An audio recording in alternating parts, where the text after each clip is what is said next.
Hello, everyone, and welcome to this coverage of the American Cup, Hikaru Nakamura's first classical tournament of 2023. I'm Jon Ludwig Hammer. I will be hosting today alongside Maria Emelianova. Maria, how are you doing? Doing great, especially with such a wonderful pronunciation of my name, which is famously difficult for Norwegians. And it's really a great pleasure to commentate with you, Jon Ludwig. It's the first time we are together hosting an event. It's amazing. Yeah, I'm really looking forward to it. And my apologies to everyone watching. This is a half an hour delay compared to what we were expecting. We were hit quite last minute by the fact that the organizers implemented a 30-minute fair play delay on the moves. What that means is that they have started playing in St. Louis, but we are not allowed to watch the moves. The moves are not being relayed immediately. They're putting a 30-minute embargo on it for fair play reasons. But now we've done 20 of those 30 minutes, so we're about to get going. Today, Hikaru will be having the white pieces against Sam Sevian. And Maria, I know you have some interesting factoids about this opponent. Yeah, actually, Sam, I don't know how many days ago he was invited, but he had to step in to replace another player who dropped out of the tournament.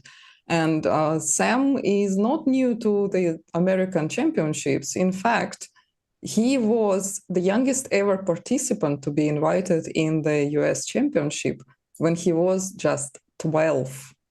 Just 12, and he did not take last place.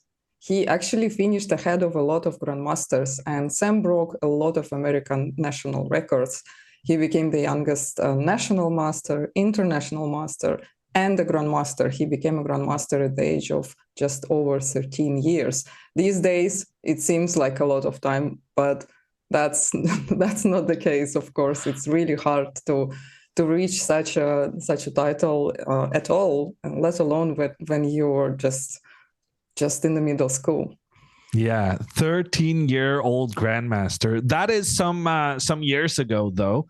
Sam has become quite the experienced player by this point. However, he is still the lowest ranked player in this field.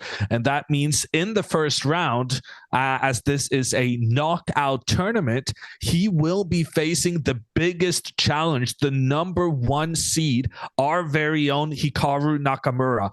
And Hikaru, just coming off some success earlier in this week, he won the early title on Tuesday. And now he's going up against an opponent who may have spent more energy today than what is necessarily recommended. Because for Sam Sevian, this is the second tournament he's playing today. He actually started his days some 4 hours ago playing the Pro Chess League for his team, the Garden State something, I forget, Passers. And unfortunately for Sam, his team was knocked out of the Pro Chess League. So he's already used some energy on that, and he's got some negative emotions maybe on having been knocked out. Do you think, Maria, that is the optimal preparation, having the black pieces against Hikaru Nakamura? Only the time will show. The history showed that it can go either way. You can get warmed up and a little bit like stretched your brain muscles, but you can also get, of course, fatigued and tired. But I imagine that Samuel agreed to play today a long time ago, and they probably did not have a replacement. And since the team was on the verge of being knocked out, he decided that it's important to try to help them win today. Unfortunately, it did not work, but that's life. And I guess, yeah, the invitation came so late. He thought, I'm not really prepared anyway, so why worry that much? And yeah, no, knowing Samuel he is a bit like that. He's just like, oh, if it works, it works. But of course, he will not back down. He will try to show his best. And actually, the record of Hikaru against Samuel is in his favor. It's 2 wins and 2 draws and no losses. So Samuel probably decided that it's important to try to play where he definitely has a shot, and he actually won against Arjun Iragaisi today. Yeah, that's a big win against Iragaisi that Sam did manage to achieve on that Pro Chess League double tournament in a day situation. That being said, all of these facts seems to add up to Hikaru being a big favorite today, as he should be. And as we go and start talking about being the favorite, we also should address the format in this tournament. This is a double elimination tourney, and there are matches consisting of 2 classical games. Each player will play against each other with the white pieces and the black pieces. If a winner has not been found by then, they will have to play a rapid tiebreaker. Hikaru here with the white pieces, he will want to put pressure on his opponent immediately, trying to get that win with white. Well, do you prefer, let me put it like this, Maria, do you prefer being white or black in the first game of a 2-game match? I think I would prefer to be black and then start the next segment if it comes up with the white pieces and put the pressure on a shorter time control. But of course, Hikaru will be a massive favorite on any time control, and the shorter it becomes, the more favorite he will be. So I imagine that Sam will definitely try to take his chances in the classical control, while Hikaru will be pretty relaxed. If it doesn't work in classical, he will happily move on to rapid or blitz. Another interesting format specifics here is that there is no added time after move 40, which is also quite unusual. What do you think about that? I think we're approaching, I think organizers are realizing that having lower time to think may actually create a more entertaining product. And we've already seen this in another tournament that Hikaru will be participating in later on in the year. The Norway chess tournament also reduced the time control a couple of years ago. And having only 90 minutes for the entire game, that creates new challenges for the players. These guys are so used to getting an additional 30 minutes after they've completed 40 moves. Now they only get that 30 seconds extra per move they make, and it means that your time management needs to be way more on point in this event than what is normal. Yeah, indeed. And when this happened, we all remember very well that that world champion himself lost on time.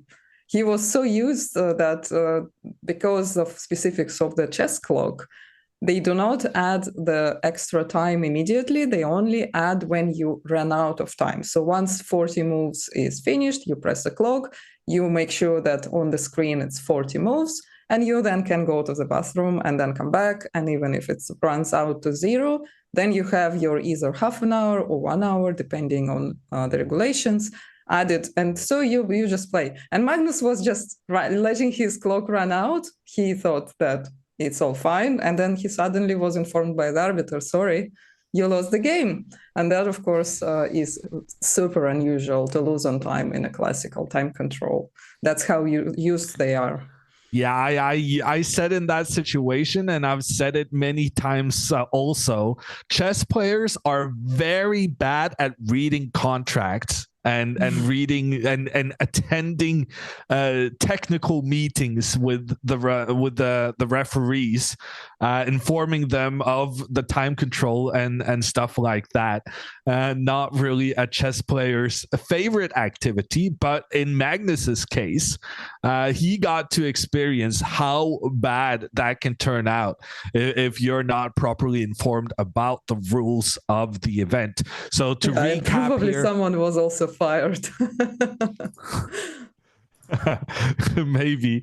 So the rules in this event is 90 minutes for the entire game, an additional 30 seconds per move that is being made, and that's it. And that is a lower time control than what is normal. And I guess based on your point, Maria, about Hikaru not really minding whether this match goes to tie breaks with the time controls getting lower and lower, I kind of deduce from your argument that having that 30 minutes less in the classical game, you think also will favor Hikaru. Possibly. It of course does not matter that much because the classical time control still gives them a lot of time.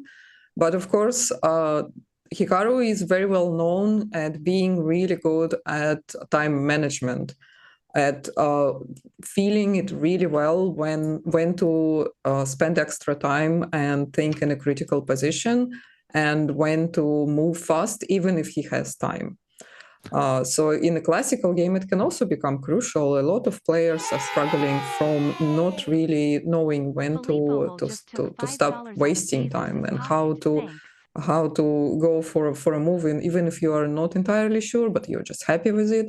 And Hikaru was saying many times recently that he became much more confident in his decision making over the board in the last few years, where even if he's not entirely sure, he just thinks, oh, this is fine, and he just goes with it and does not double think and get annoyed at himself later that he's making that move anyway. And with that, we have started the game. A 30-minute delay on the moves, but we are off. And congratulations to everyone in chat who just became rich in channel points. 1E for the king's pawn, 2 steps forward. That was Hikaru's choice for this matchup.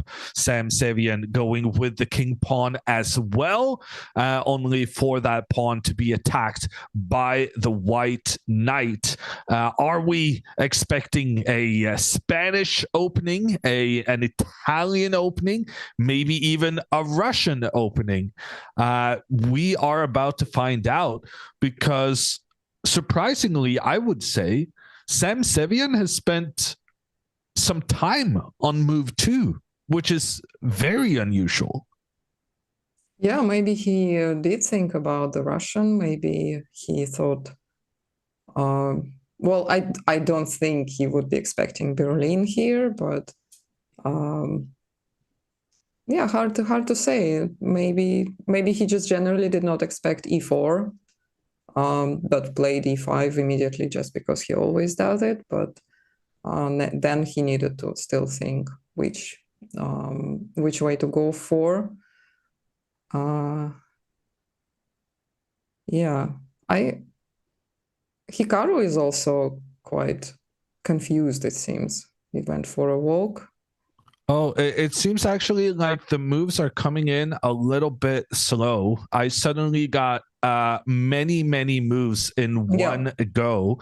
So after knight f3, attacking the pawn in the center, Sevian has played his knight to defend said pawn.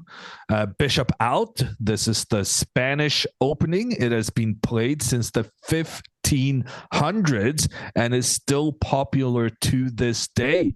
That is some amazing longevity for an opening. A6 trying to kick the bishop retreats, and after knight f6, Sevian tries to make a counterattack on white's pawn in the center. Now, actually, it's not super usual to defend this pawn. Very often, white goes for a castling, just get that king into safety, allowing black to capture the pawn in the middle, because you think that having a potential rook pointing down towards the black king will be to white's benefit. But that is not what's going to happen here today. Hikaru choosing to push his pawn one step forward and keep everything protected from the get-go. Yeah, very solid. And yeah, of course, black never takes the pawn on e4 anyway, because it's a poisoned pawn.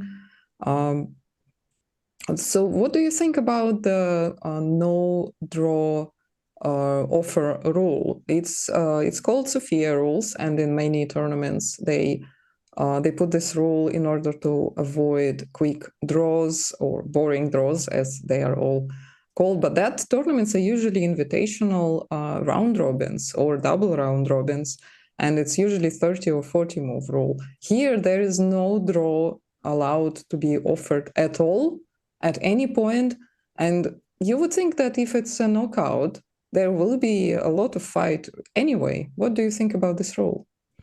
I think the fact that this isn't like the normal chess rules in general is very, very strange.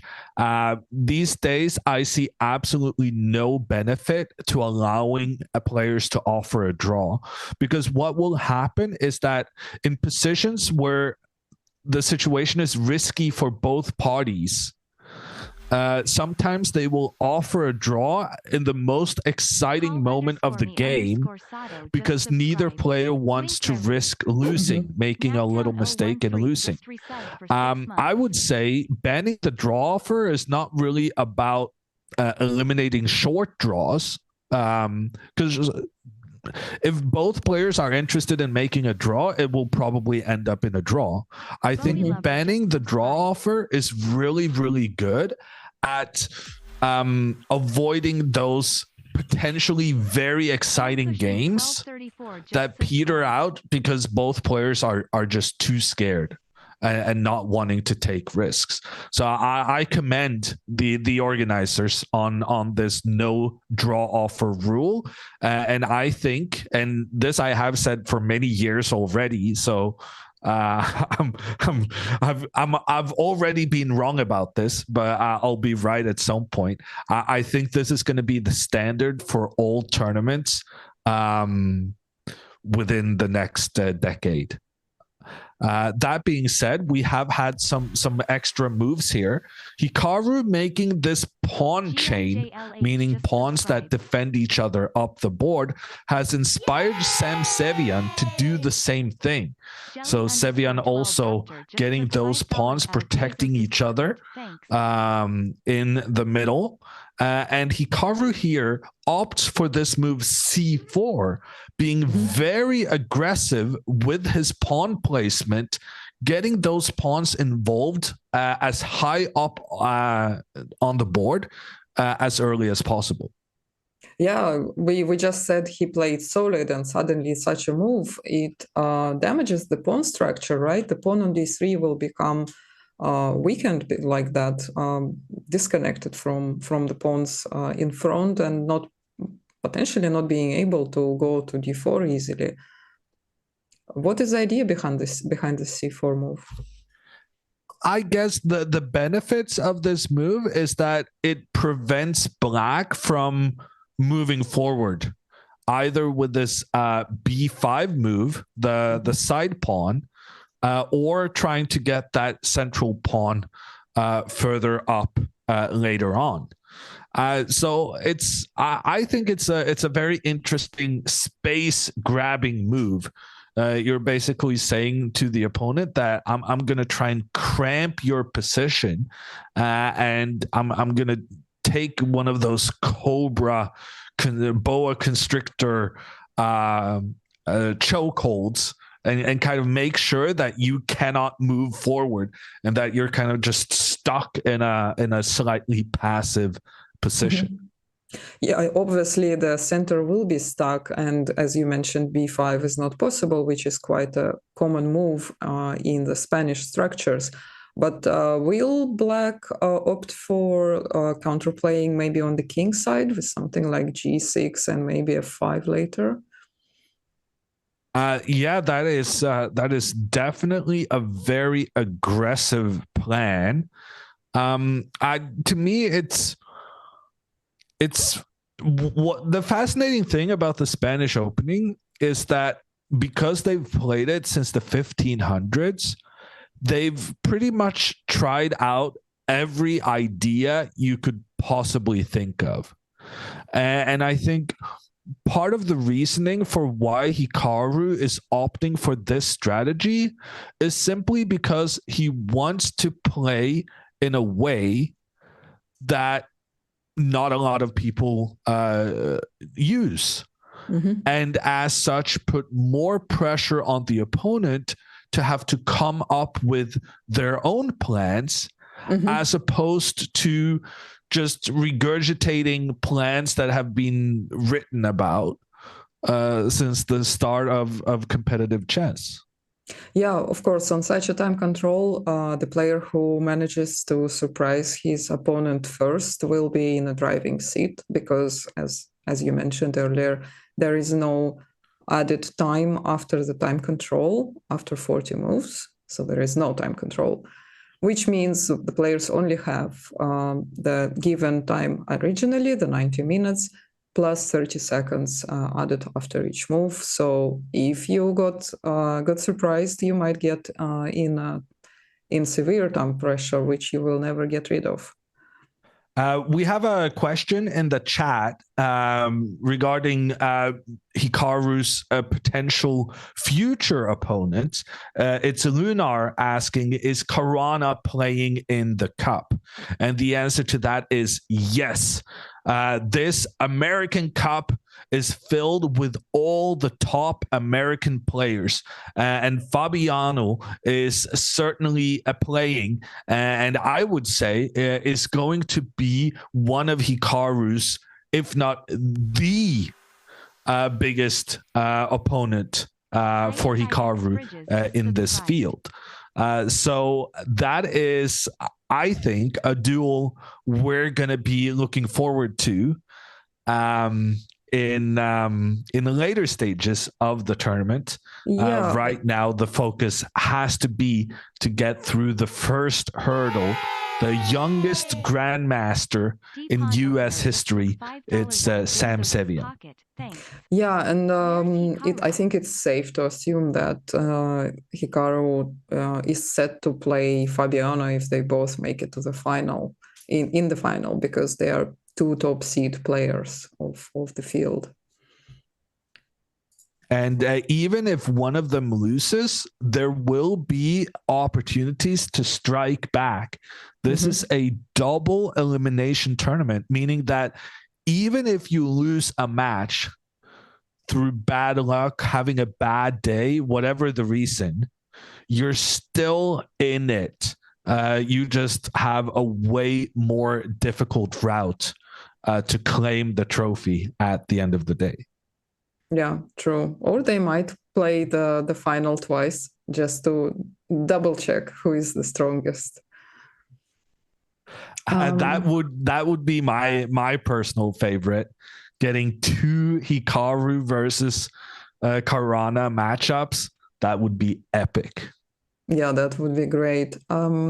So it seems like Sam went away. Does it mean he made a move? Chad is saying bishop g4 was played. I can't see it on my feed from the organizer, but that's why it's so nice having chat on board.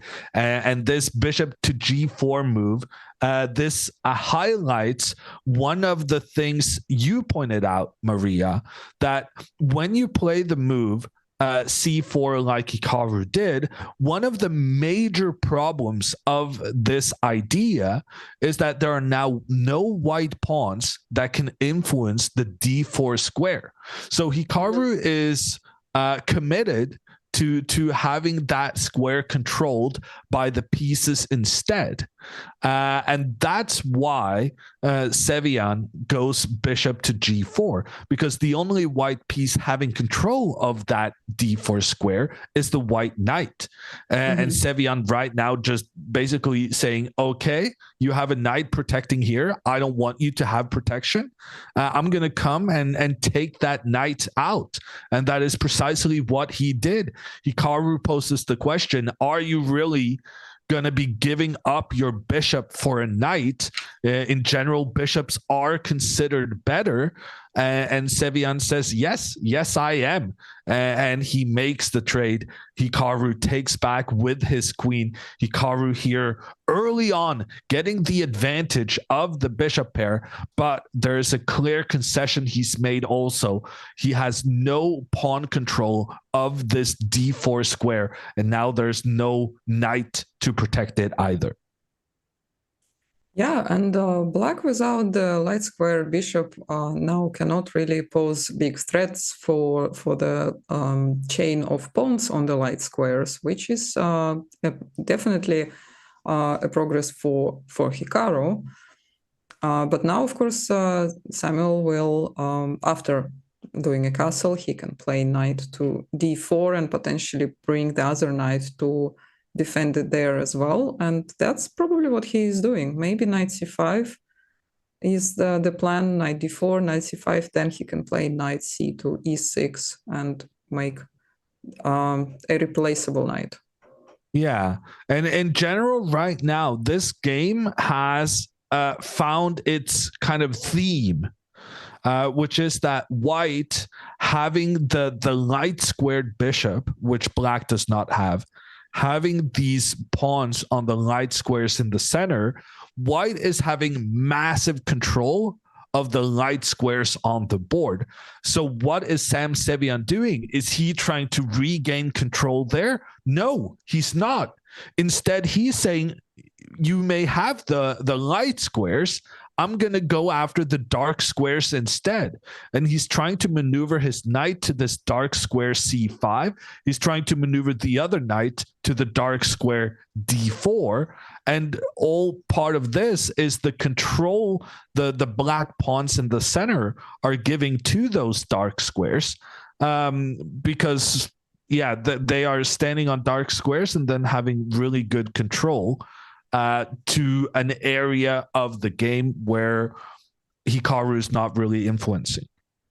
Yeah, can we just have a moment of appreciation for Jon Ludwig using different colors to highlight the squares? I see it for the first time in my career of commentating, and I really, really appreciate that. I can even do 3 different colors. And different arrows as well? I think so. That's amazing. That's amazing. That's like the next level of Hikaru's arrows emote. Yeah, no, that would be cool. Seeing Hikaru with the arrows, but in different colors. in the bullet game, with like all pre-moved and the last seconds on the clock. Give us some funky colors, Henry in chat is saying. I am happy to supply. Great.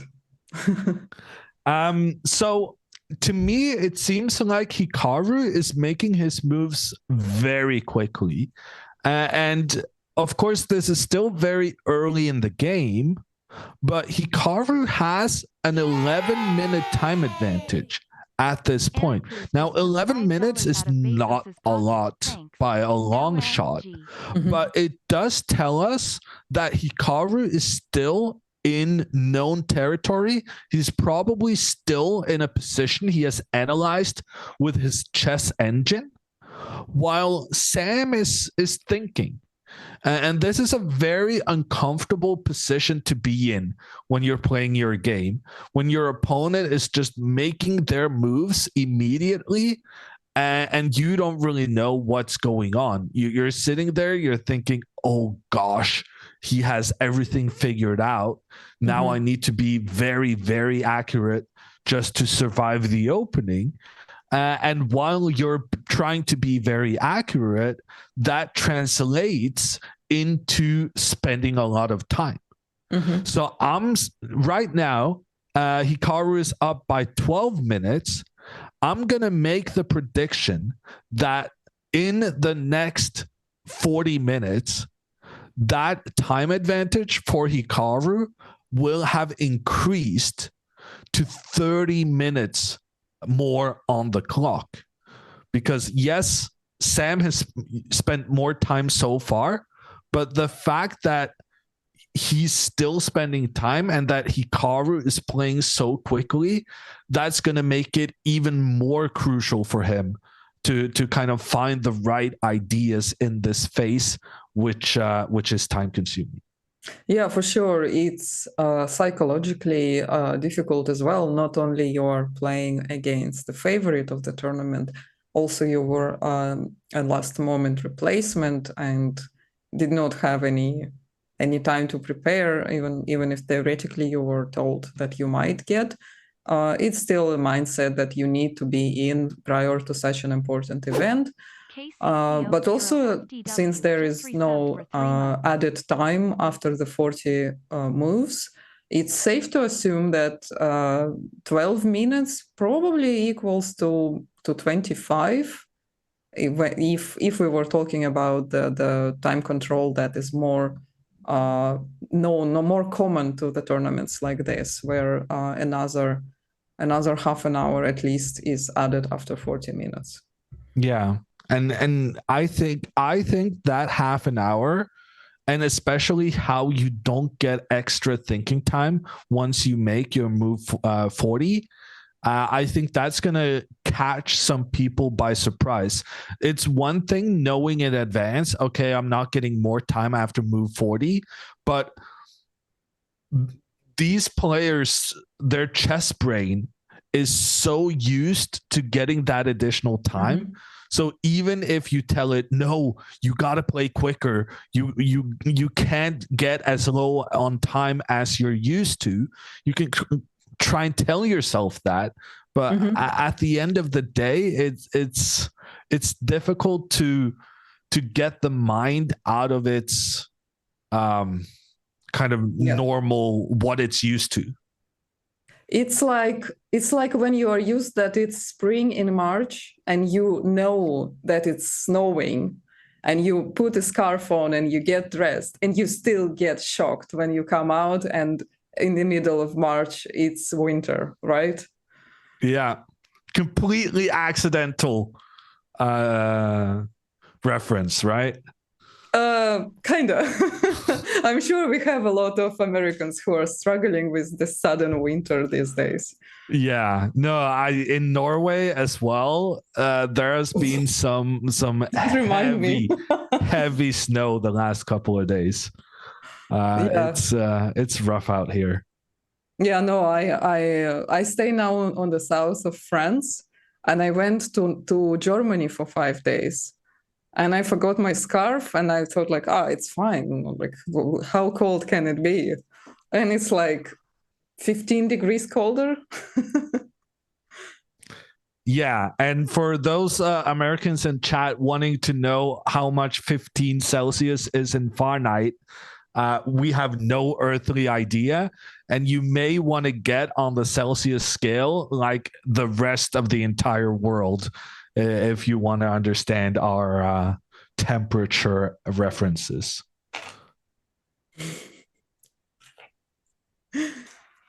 All right, now chat has a war. You opened up a war. Well done. I like poking at chat a little bit. It's more entertaining for the commentators. Because believe it or not, even the commentators can think that chess is boring at times. but provoking chat is never boring. Okay, I'm with you here. Meanwhile, Sam did make a move, bishop e7. Yeah, sensible move. Trying to get the bishop into play. Black is preparing the special castling move, and he was probably hoping that Hikaru would now spend some time, but that is not the case here at all. Hikaru immediately responding, moving his last piece off that bottom rank. Well, I say last piece, what we call minor piece. So the knights and the bishop, those are the minor pieces. Mm-hmm. The rooks together with the queen is the major pieces. Different color means different parts of the game that you are using these pieces at. Of course, the light pieces should be developed as soon as possible so that they get into a fight for the center, for the important squares, for creating outposts, while the heavy pieces usually stay behind, prepared behind the pawns, behind the prepared for the action later. And of course, getting the king into safety, which maybe king deserves like orange. Orange? I think I can do that. Oh, sorry, you meant there you go. Great. Fantastic. I like Is this. orange like the most powerful color? It's the most protected color. It's very yeah, the king should be protected, but also becomes really strong in the end game. Yeah. So when you teach new players about the value of the king, what do you say? Do you say like the king is a pretty useless piece, or do you say like it's infinite value because if the king is dead, the game is over? I think I say like it's a very valuable piece which evolves quite slowly and becomes stronger and stronger towards the end of the game. So the longer you protect it, the more powerful it becomes. Like it's like one of those units in the games which the longer you have them, the stronger, the more stamina they get. So they are like this slow developing pieces. Yeah, I really like that. I would say maybe the other piece in that same category is the bishops. Would you agree with that? Yeah, the bishops are as well, of course, becoming stronger when the diagonals get opened. But also the bishops, it's harder to teach the new players because you don't want to overload them with a lot of information. Yeah. And it's enough already that the knight and the bishop are kind of the same value, but not really, depending on the position. And then if you start getting into this rabbit hole of explanation, if you have two bishops, they are really strong. If you have two bishops and a knight, they're even stronger. And then if you lost one of the bishops, the other one suddenly becomes much less valuable. But in some positions, it's better to have a knight and a pawn against the rook. And then the player will be like, oh my God. And then you can even give up two rooks for 4 pieces or for 3 pieces. And then like all this, Monka math is like something that the players usually like make this big eyes. So I usually try to forget that I have a mathematic education, and I just try to break it down into not so many information. So to summarize, the king gets stronger as the game progresses. Yeah, as the game progresses, the pieces that have that should further become stronger, but also the king becomes even stronger towards the very end of the game. But the most important, of course, as a coach of your longtime student, don't blunder your queen. Yes, the key element to chess. Don't blunder your queen. We got a big raid from Stock Jock coming in with 419 viewers. We are here covering the American Cup with Hikaru Nakamura. This is Hikaru's first classical over-the-board tournament of the year. It's a double elimination format. This is the very first day of the event. Hikaru trying to get off to a good start, having the white pieces against Sevian. And if he wins here, Hikaru will put himself in a great position qualifying for the next round, where he will play the winner of Elenier Dominguez and Levon Aronyan. But that is for the weekend. Today, the focus is getting past this first hurdle. The youngest participant in the tournament, the youngest ever US Grandmaster, Sam Sevian. Yeah, indeed. Thank you so much for the raid and welcome everyone. Hope you find this educational. The chat already did. Thank you for contributing so many channel points for this as well. Answering the question of ISR SSBU, this knowledge of how to highlight the squares different colors comes with becoming a grandmaster. So continue watching Hikaru's streams and continue playing chess, and one day this Jedi knowledge will come to you, I'm sure. Secret grandmaster trick, getting the different colors. I like it. Now I'm never going to tell anyone how I do it. I'm just going to say it's a secret grandmaster trick. Yes. Well, if you work for chess.com, it also helps. So I'm not a grandmaster, but it helps. Unfortunately, we cannot really see Hikaru much, unfortunately for spectating purposes, but fortunately because Hikaru is doing really well on time and has a chance to walk around and look at other games while Sam is really trying to figure out what to do at the board. Yeah. And it's also much easier to play for Hikaru, even if you forget your prep. Yeah. No, I really like Hikaru's position, and the fact that he's still in his prep is massive. And I made a little prediction 10 minutes ago. I said that in 40 minutes, Hikaru would be up by 30 minutes on the clock. That means that my guess is that now in 30 minutes, Hikaru will be up by 30.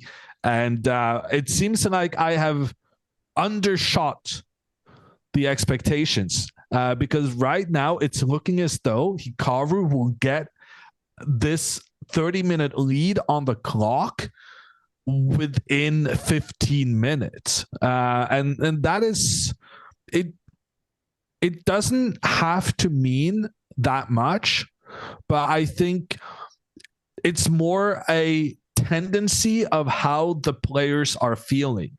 And I think the fact that Sam is spending a lot of time here goes to suggest that he feels uncomfortable about the position. And look at this move he goes for. He doesn't castle the king. He doesn't get the king to safety. In fact, what Sam has done right now has made the black king more vulnerable. Black now has less pieces standing in between the white bishop on a4 and the black king on e8. And this is something Hikaru definitely will try to exploit before that black king gets out of trouble. That being said, there is a logic to Sam's move as well. Moving this knight for the third time in the game, the idea is to target this square d4, which is a very important square because none of white's pawns can attack in towards that square. The white pawns has already passed that opportunity, and it means that if black were to get a knight placed here, that knight would be practically impossible to dislodge. So Sam is trying to go for that d4 square, but in doing so, he's played a move that the computer engines do not like, and that's in some ways that can be good for Sevian, because that means this is a move that Hikaru probably has not studied ahead of time. Which means that this will likely be Hikaru's first think of the game. Yeah, so what Jon Ludwig means, I'm breaking this a little down from the Grandmaster's approach. When you're preparing for your game in advance, however much time you prepare and however deeply you can analyze, you can only look at that many lines. You are not a computer. You cannot remember possibly like endless numbers of lines that a computer can propose. So you would usually pick a couple of 2-3 possible moves which computer will think are the strongest, and anything else that can come up at the board, hopefully copium, you will be able to manage, because if it's a bad move from the computer's point of view, then hopefully you should be able to understand, figure out, and just manage it at the board. But yeah, of course, it goes against usual principles. Don't move the piece more than once, or if anything, more than 2 times in the opening. But of course, sometimes that this maneuver becomes quite useful in a lot of structures where the knight goes from d2 to f1, g3, f5. But usually that happens either when the king is castling the other way, so that this side is not used for protecting the king, or the king was already castled and the rook was moved. But the reason why Sam decided to do it now is because I think because since Hikaru already has the queen on f3 naturally, the pawn on f7 without the light squared bishop can become vulnerable. So if he were to castle and then prepare the knight f8 move with rook e8, it's first of all 2 moves. Plus, in case if white starts gathering up the pieces against the pawn on f7, he would have to come back with the rook. So it's a lot of moves to make before he can finish protecting his king. So knight f8 first might be better, and then he only needs to hope, of course, again, copium, maybe YOLO it, that he will be able to protect his king in time before Hikaru destroys his king side. And I also wanted to just clarify, there was just a little misunderstanding. At the time when Sam Sevian became the IM and then Grandmaster, he was the youngest at the time. But of course now Abhimanyu Mishra is the youngest ever, so he was also the youngest when he became, and he still holds that record. But it's still a huge achievement for Sam to become the youngest Grandmaster at the time when he became. So nobody is taking away the achievement of Mishra, but Sam definitely is allowed to still have this achievement on his record. Yeah, no, I really liked your explanation there. And like you said, it's a risky strategy from Sam, but he basically decided that I need to maneuver my knight via this f8 square further on to e6. And so I need to do it immediately before that square gets blocked by my rook. And it seems to have caught Hikaru by surprise. Hikaru now having his first think of the game. And I guess game on. Now we've started properly. Both players no longer relying on their computers and engines and stuff like that. It's now mano a mano, man against man. And that is how we like to see chess being fought. Yeah, and of course, being surprised doesn't necessarily being badly surprised. Hikaru also might be really happy, but it doesn't mean that he immediately knows the answer how to play best. But I'm sure he really enjoys this position and will spend some time in the finding the best continuation. He might as well just finish development of the king, means castling, but I'm sure he's looking for some more concrete and fast ways in creating threats against the king.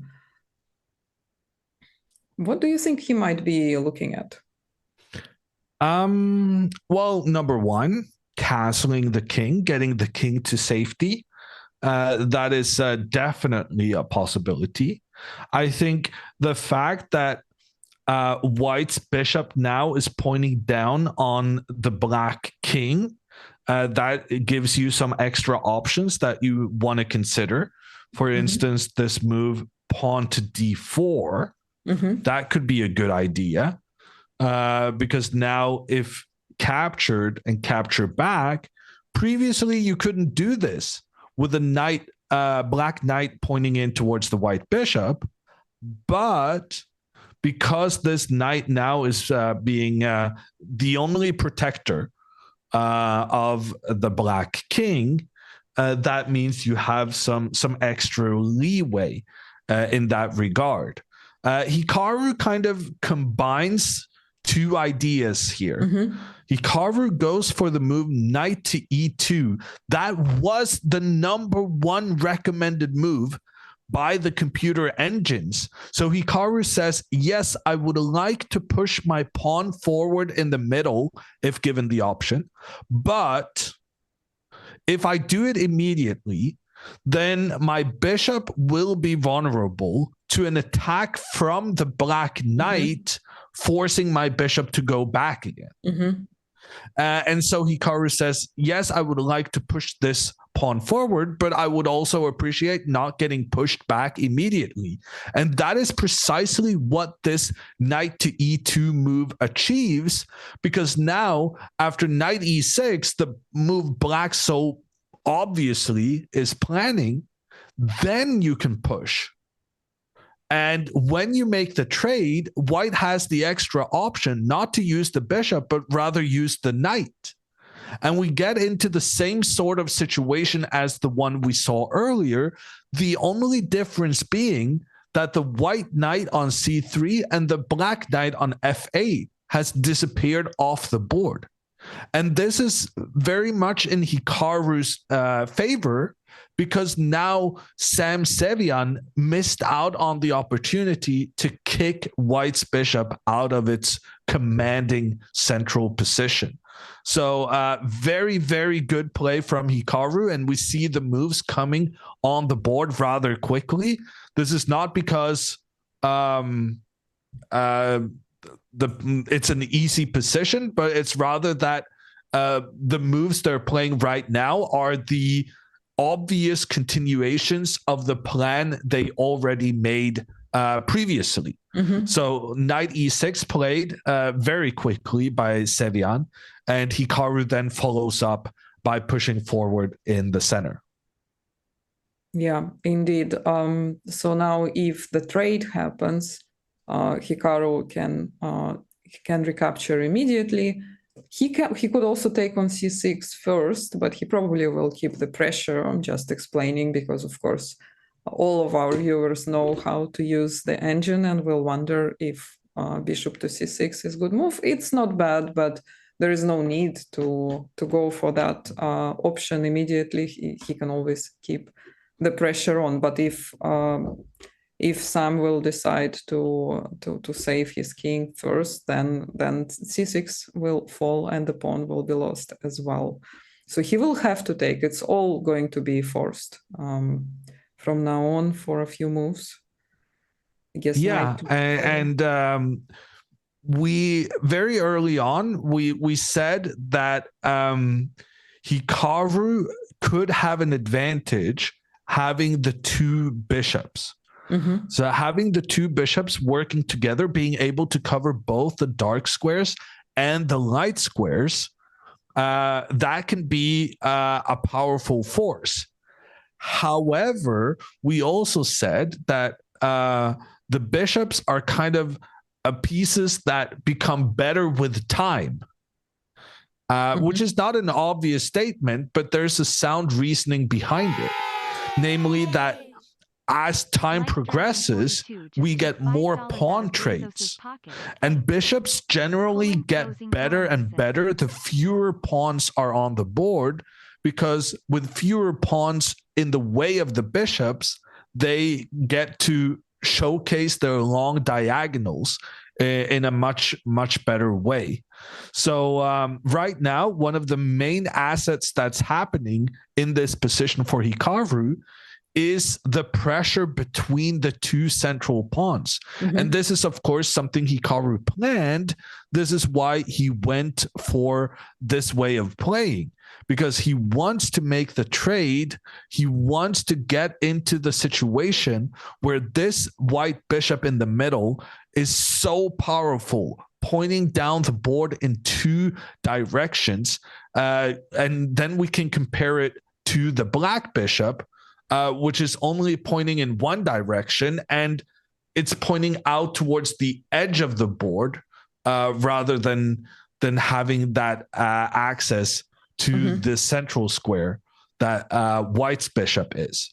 So I'm really liking Hikaru's play. He's up on time. He's up on the board. He's got the bishop pair. People know that I love having those bishops work together. I can't see a single bad thing about this as we soon approach the second hour of the game. There is an interesting option that Sam can go for, which to many will look like a crazy move, losing a piece. Castle can result in, of course, the pawn being pushed, d5, which is a fork. But black is not losing a piece, and I think it's worth showing why. Yeah, the knight can move. One of the knights can get out of trouble. It doesn't save the other knight, but it does create an attack on the white queen. So white doesn't have anything better than pushing back or preventing the attack on the queen. But once you eliminate the attacker, then black manages to get that other knight out of trouble as well. And even though two black pieces were attacked at the same time, both of them managed to get away. And in this situation, we would then have a position with opposite colored bishops. White having a bishop going on the light squares, black having a bishop to attack the dark squares. And very often, these opposite colored bishop situations tend to go towards a draw because you can very often create a blockade, meaning that for white, getting access to the dark squares is very difficult, and vice versa.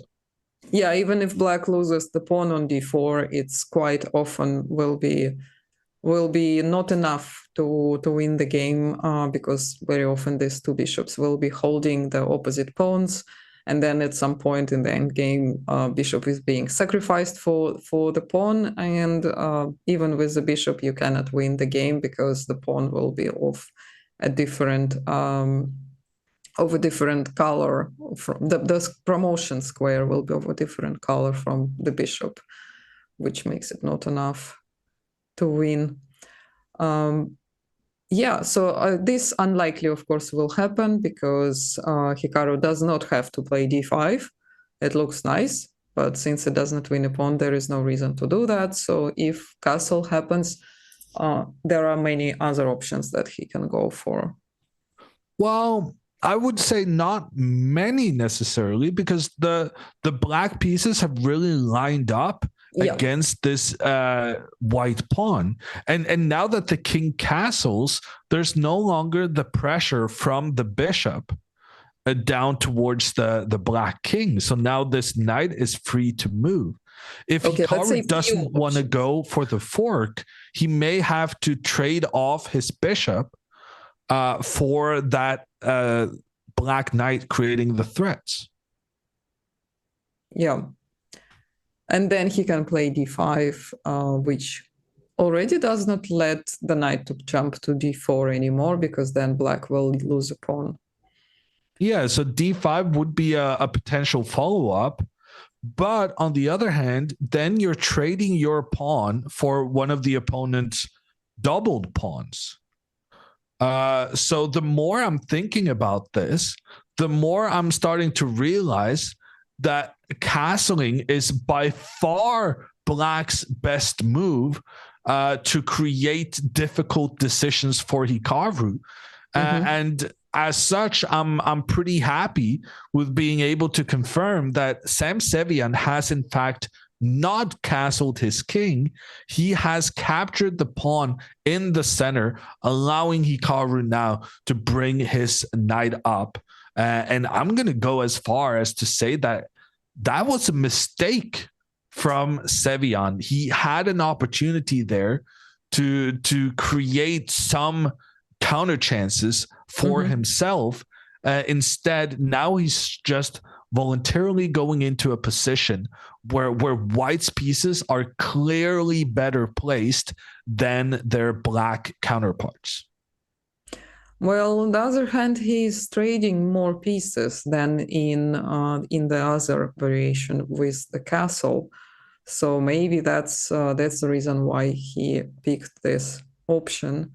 But yeah, after he probably will have to castle now. Hikaru can always keep the bishop pair advantage, but he can also at some point take on c6 and split the pawn structure of black and start playing against the pawn on c6. And here the queen, which is developed slightly earlier but with a tempo, becomes very useful immediately, because it will be targeting c6 and f7 as well. Plus can easily start attacking h7, g7, and it's a great position. That being said, this is a critical juncture for Hikaru, because now the obvious human solution to this position, your bishop is being attacked, move the bishop. To me, that is by far the most logical move. However, if we then look at black moving the knight into the center, attacking both the queen and the pawn, the queen steps back to keep the pawn protected, then there are ideas here with just bishop to f6 from black, and then afterwards putting these two bishops up against each other, trying to get a good trade, making sure that white doesn't have the advantage of the bishop pair, having the bishops work together.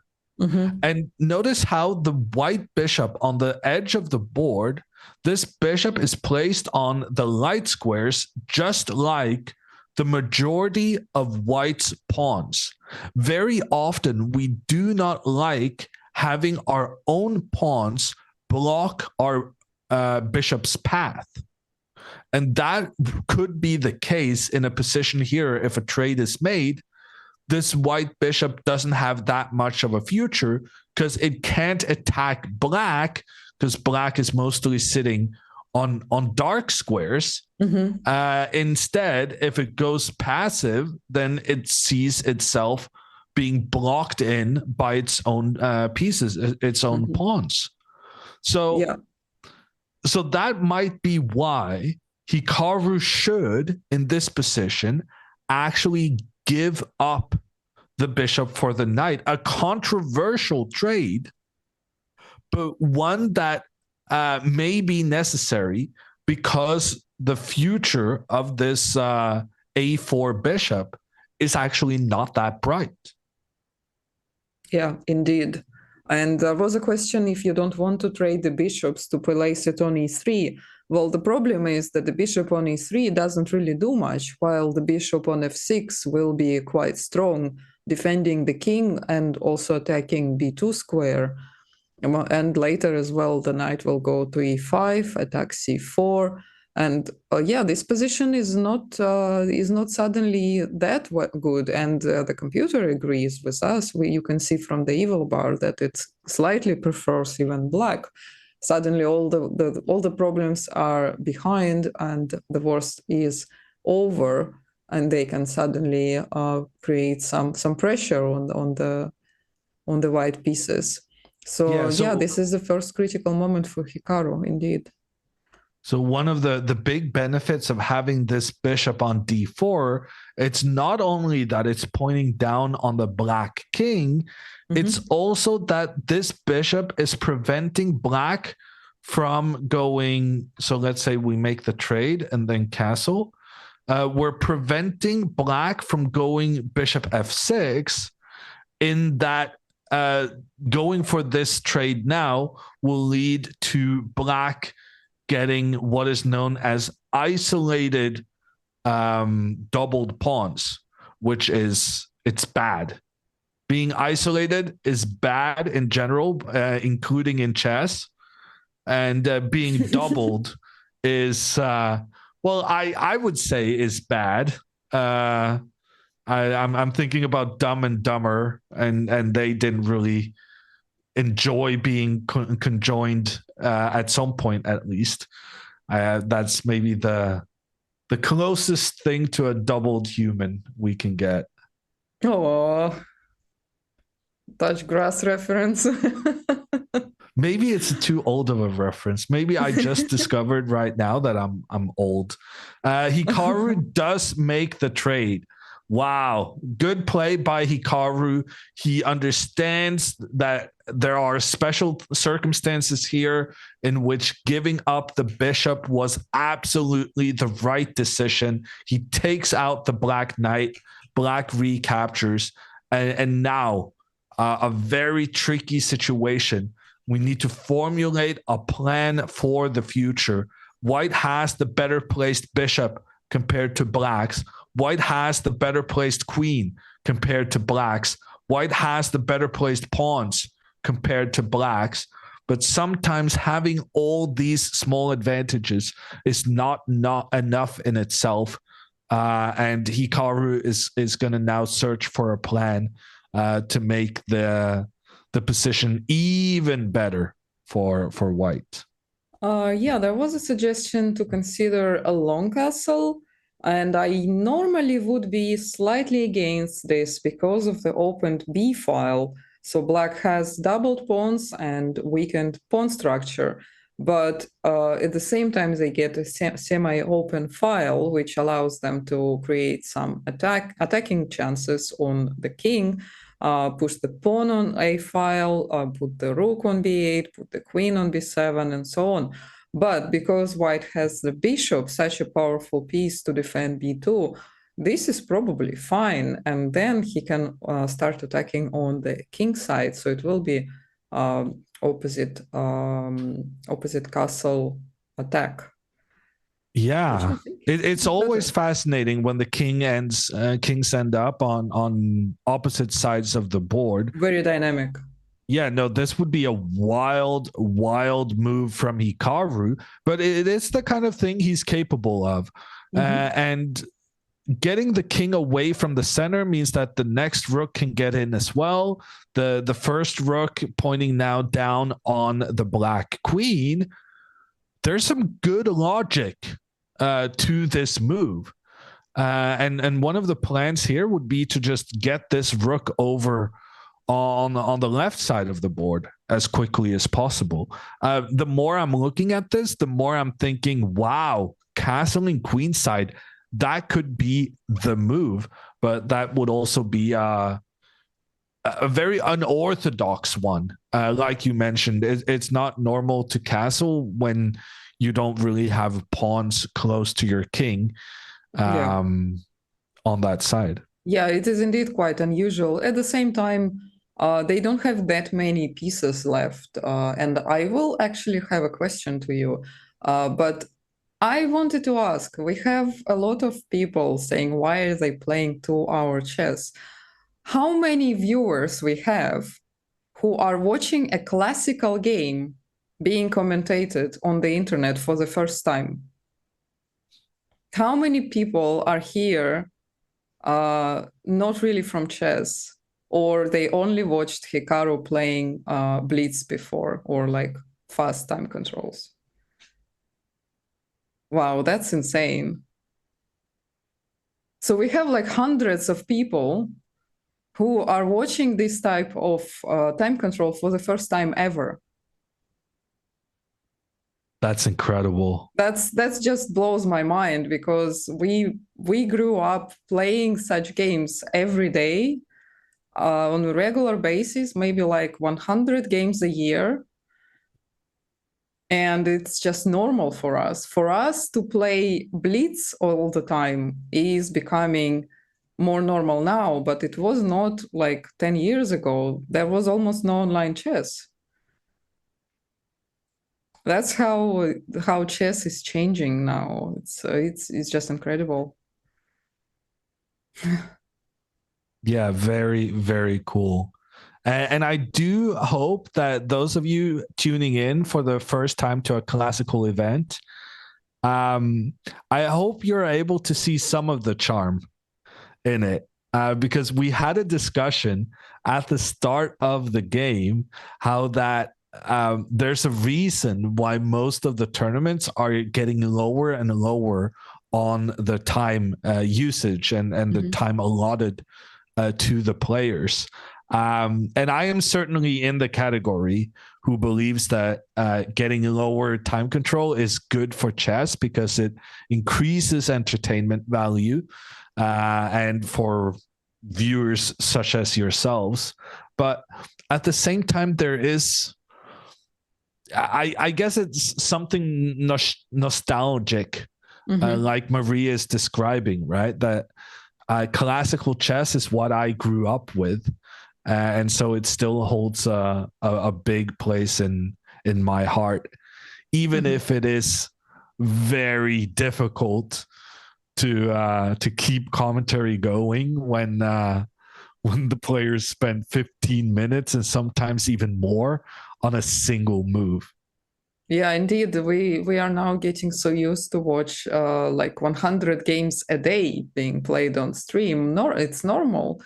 You just quickly restart and go again.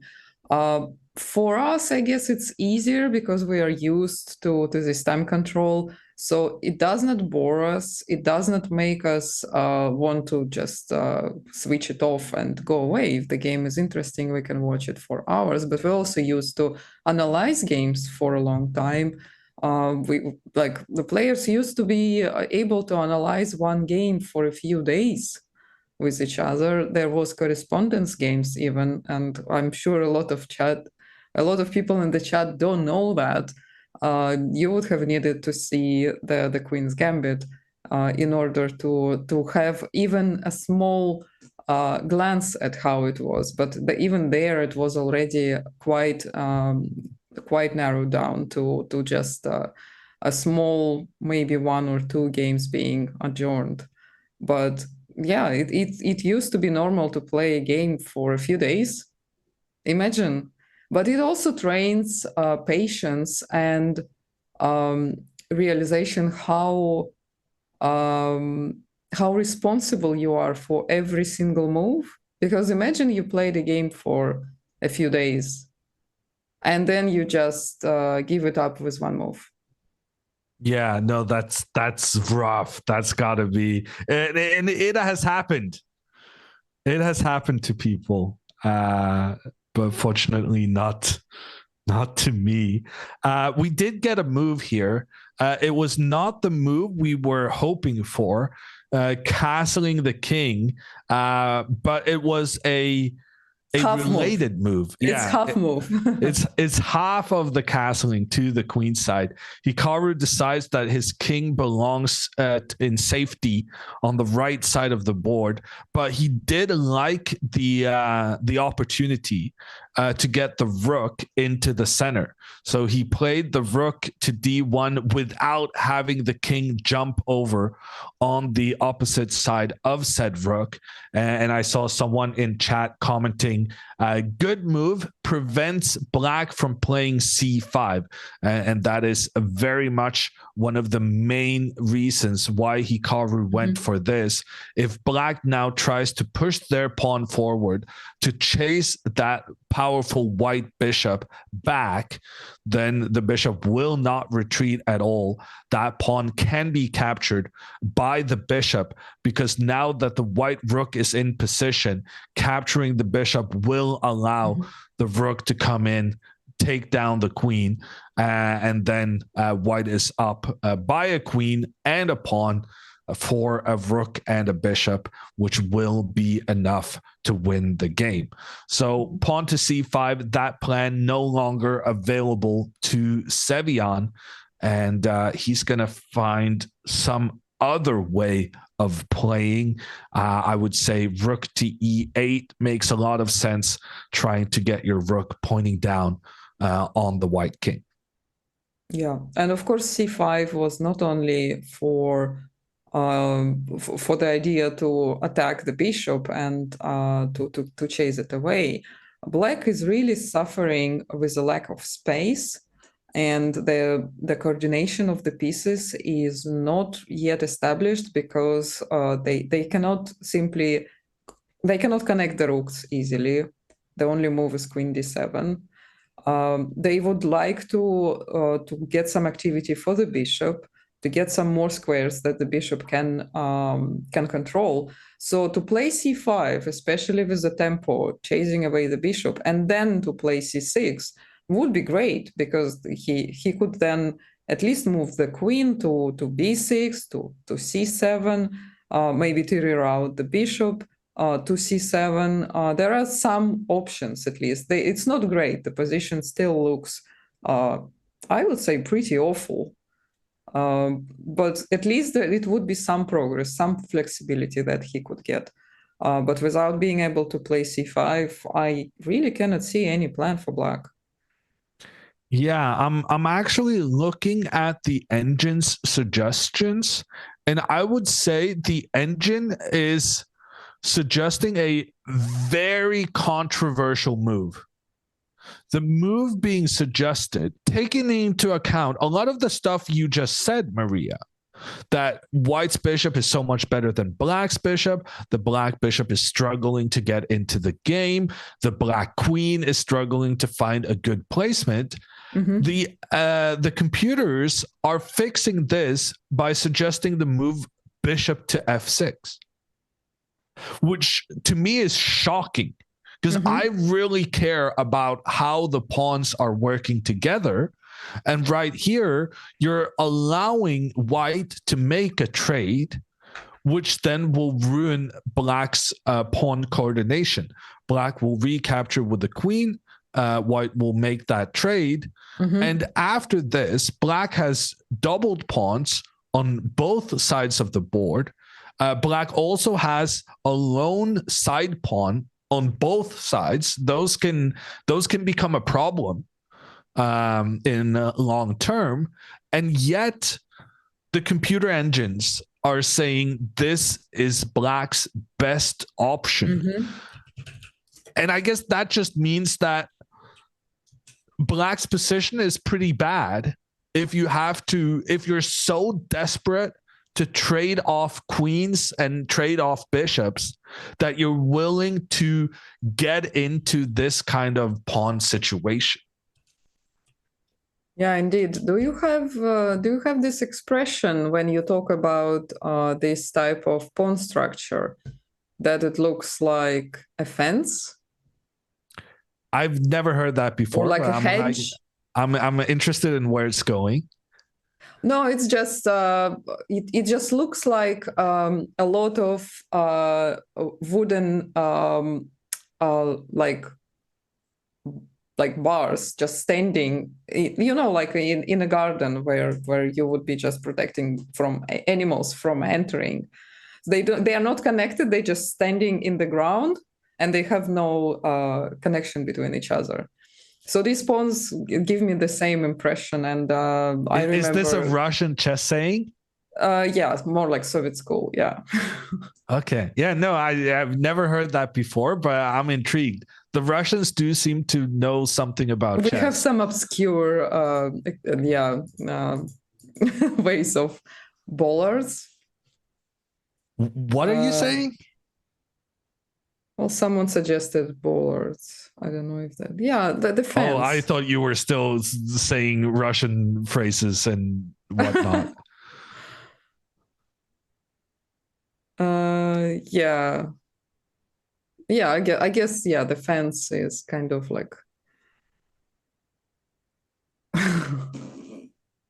Well, I thought since we were talking about the longer time controls and the kind of throwbacks to the history of chess, having some references could be cool. But yeah, it just shows how insufferable is the position that waiting and allowing white to build up even more using the advantage in the space and the development.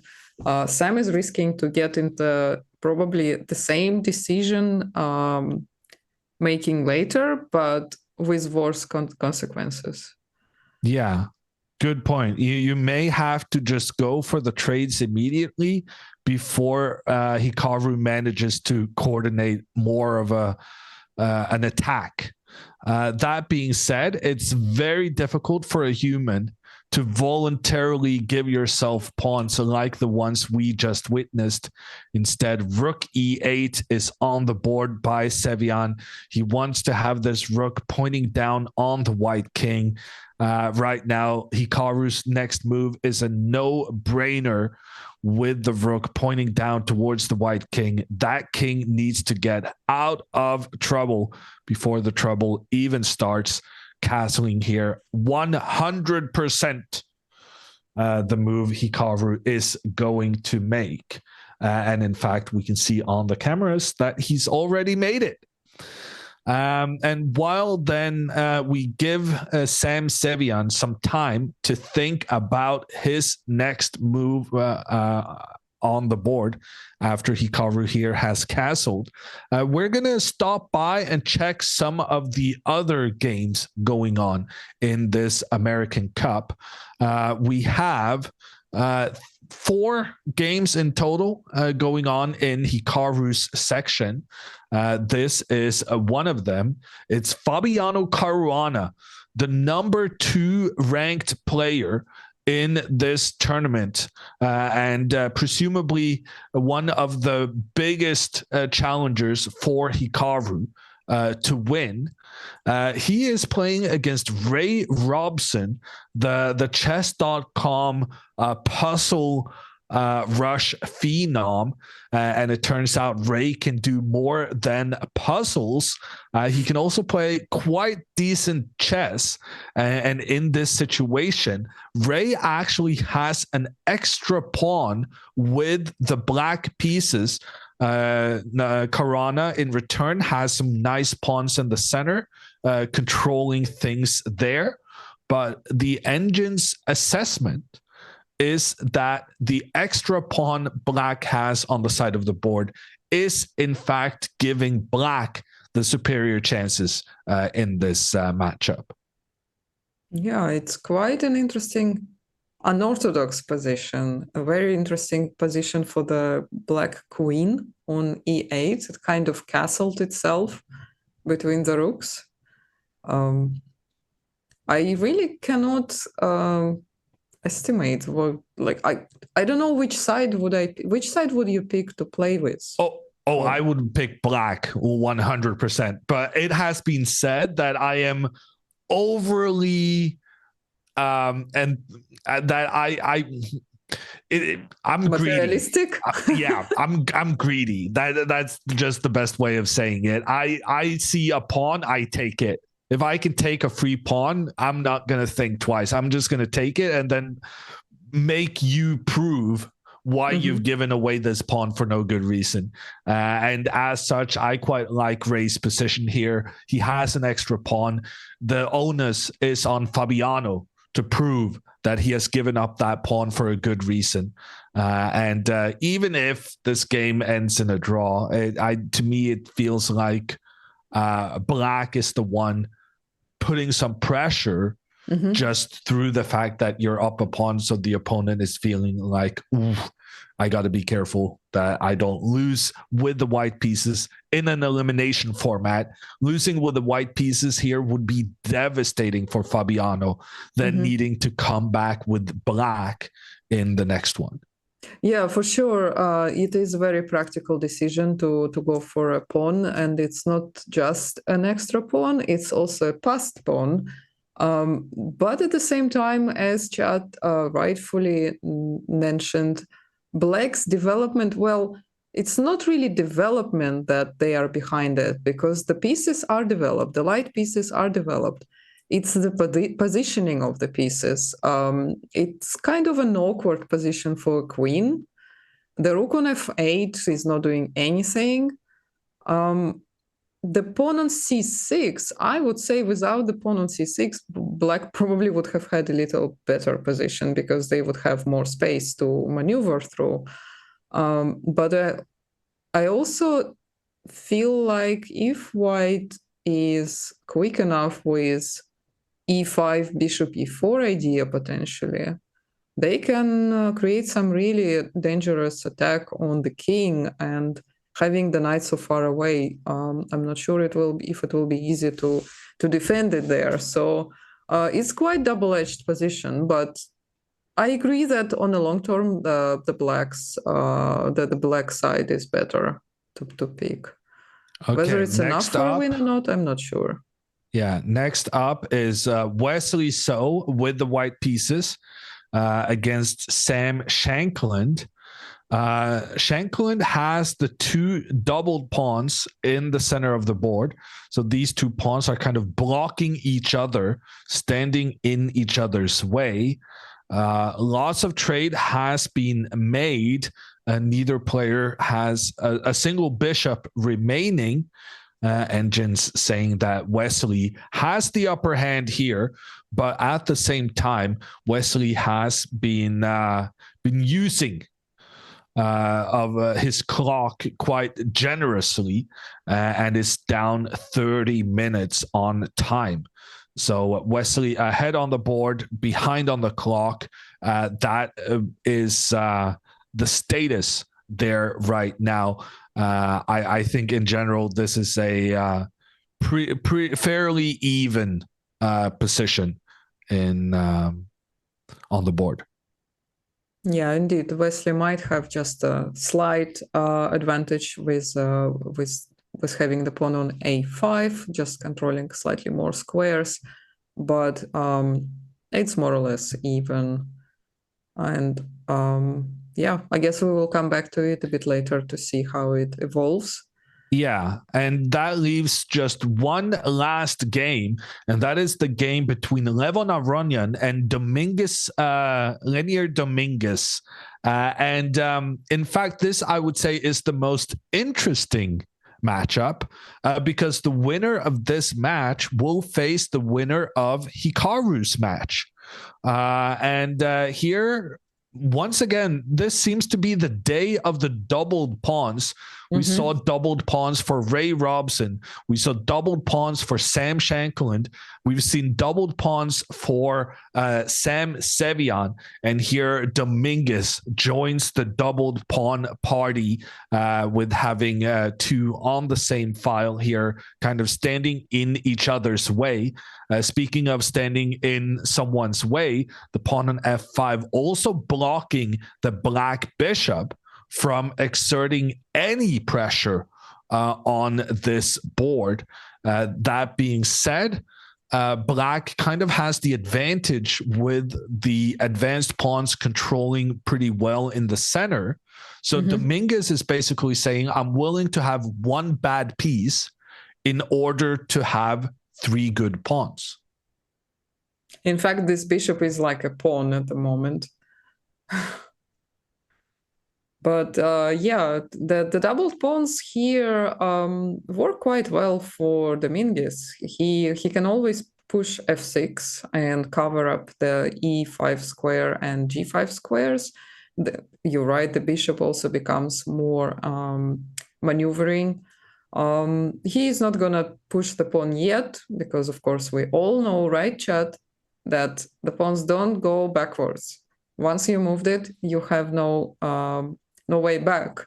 So don't push it unless you really need to. So here is a very flexible position. And yeah, double pawns can be a disadvantage, but at the same time, they are quite good at controlling all the squares around them. So if they are not disconnected, they can be just as good as normal 2 pawns.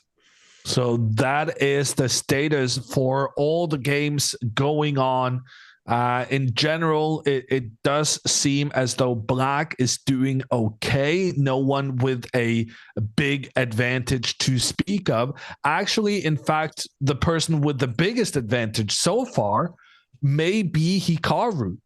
But after castles, we now get to see this stunning move from Sam Sevian, bishop to f6. Sam Sevian does go for the trade of the bishops, despite that giving him another pair of doubled pawns. It really is the day of the doubled pawns here at the American Cup. Hikaru can choose to go for trades here, but that will lead to the queens being traded off, and Sam Sevian basically saying that if you trade the queens, I will be able to defend. Yeah, and I think from my experience at the tournaments where Hikaru played and where I was taking photos, his body language shows that he is not very happy with the fact that Sam found the move bishop f6. It would be interesting to ask him, but I think he knew that it's the best move in the position, and he was hoping that Sam will not play bishop f6, because now the position does simplify, and if Sam manages to trade one of the rooks in the endgame, we all know, again, chat, you know, right? All the rook endgames are drawn. Of course, that's not the case, but the drawing tendencies are pretty high, and usually it's just enough to trade one pair of rooks. Of course, Hikaru will be happily playing on and trying to use all of the weaknesses in Black's position. Plus, he now has exactly half an hour more than Samuel. So I did call that one out. Yeah. But that must be said that Sevian, despite being down half an hour on the clock right now, he's managed to make the difficult decisions. So now it's going to be easier for him to speed up because he's kind of already done the tough choices. Should I or should I not go for these doubled pawns? Should I go for the trade in the center or castle immediately at this earlier stage when we had this situation? There was a big decision whether to castle or make the trade. He has managed to get into a simplified situation where being down half an hour on the clock doesn't necessarily have to be a big problem. Yeah, and although it looks like a very obvious decision to trade the pieces and double the pawns, of course, we have a lot of experts in the chat who can see the first line of the engine, and they really, really need us to pay attention to the move c5. Okay, let's look. Let's look at it. Stunning, Is it really that stunning good? move. Yeah. It's just whenever I have the opportunity to ruin the opponent's pawn structure, pawn formation, then I usually want to go for that. But as we saw, making this trade will lead to the queens being traded off. And Hikaru's feeling like he can go for the win here. He doesn't want to trade the queens. And that is the reasoning behind the move c5. That we want to increase the pressure on black's position without allowing the queens to be traded off. And this pawn does attack the black pawn. And it's basically trying to make a weakness where none existed before. So if I go one step back again, we see that this black pawn, yes, it can have pressure on it by the white rook, but that pressure doesn't really matter because there's a second pawn protecting the first one. What the move c5 tries to achieve is basically just whatever black now does. We trade the pawns in the middle so that black's pawn now is no longer protected by another pawn. And so that pressure from the white rook becomes so much more valuable. Mm-hmm. Yeah, so it's we're really basically just trading pawns to try and loosen up the protection. Yeah, it's really interesting how the pawns being doubled were stronger than you would think that black would be happy with trading the double pawn and getting them undoubled. But here, in fact, this triangle of pawns is much stronger, and black is happy to have them. Yeah, and we saw that in some variations, right? For instance, if the trade is made now between the bishops, the queen's getting off the board as well. Here, the move c5 is a great move for black. And this is what you were talking about as the triangle, right? Yeah. The pawns really protecting each other up the board. Yeah. Yeah, it's not going to be easy to find weaknesses. It's quite well known that 2 weaknesses is usually enough to win a game. And here we have potentially 2 weaknesses, one on a6, one on f6. But the problem is that the pawn on d6 being protected so well cuts out the 2 sides of the board. So white won't be able to attack both of the weaknesses quick enough to create winning chances. So yeah, this is like this, is it called a wave breaker that completely divides the board and doesn't let the cooperation of the rooks. And if we compare it with the pawn on c7 being missing, we immediately see that that creates more than 2 weaknesses. And the same position leads to white being completely much better. Yeah. Yeah. Well said. I agree with everything. Hikaru not only will find, the reason why he's not taking on f6 is because he sees c5 and he is just deciding what to go for. Yeah, I agree. Slightly winning, yes. So if he wasn't looking at the c5 move, he would have moved already to make those black pawns weak. So Hikaru taking some time to calculate, but the good news is that he's likely calculating one of the better choices in the position that's also being recommended by the chess engines. Yeah, for sure. I'm just having a look. I'm really interested in what will happen in Fabiano's position, but I will keep an eye on it. Yeah, absolutely. We are approaching the top of the hour. And at the top of the hour, we are going to be taking a little break. We will, of course, make sure that you can always look at the updated board from St. Louis. We are watching this action with a 30-minute delay. So that actually means that in St. Louis, Missouri, where this tournament is being held, the decision has probably already been made. Whether to push forward this pawn to increase the pressure on this black pawn block in the center, or whether Hikaru has opted to go for the trade between the bishops.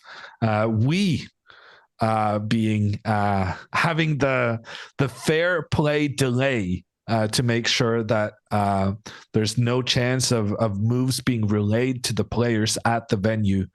With the delay, we'll still have to wait to see what Hikaru chooses, and we're going to figure that out after this little break.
Hey everyone, we're back with the American Cup, the tournament featuring 8 of the top US players, top amongst them Hikaru Nakamura. He is the number 1 seed, and we're following his game here against the number 8 seed, Sam Sevian.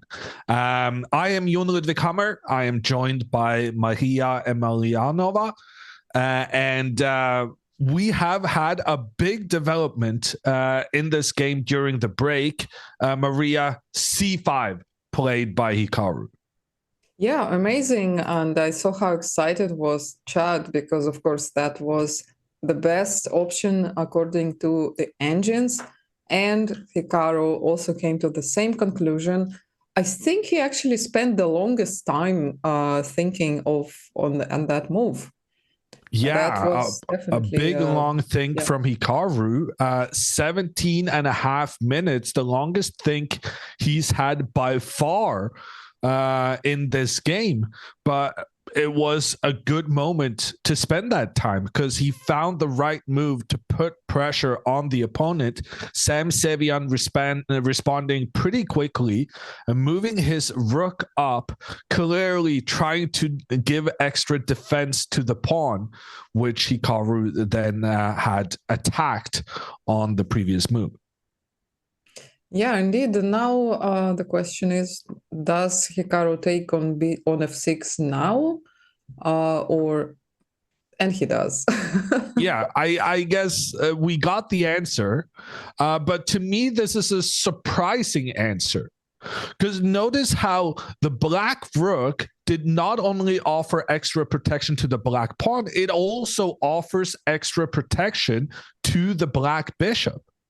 So Hikaru, on the previous move, he had the opportunity to make this trade and give black another pair of doubled pawns. But Hikaru, on purpose, chooses to first put more pressure on black's pawns, and then he goes for the trade in a moment where Sam Sevian doesn't have to get doubled pawns and can just use his rook to recapture instead. And I guess that kind of just highlights how important it was for Hikaru to get this pawn forward, to put that pressure in on the black pawn. It was so crucial for him to put that pressure on black that he was willing to avoid doubling the black pawns on F file. at the same. Yeah, I think the reason for that is that the king side pawns of black are not the center of attention here. The structure there is not that important, as it is important what happens to the pawns in the center.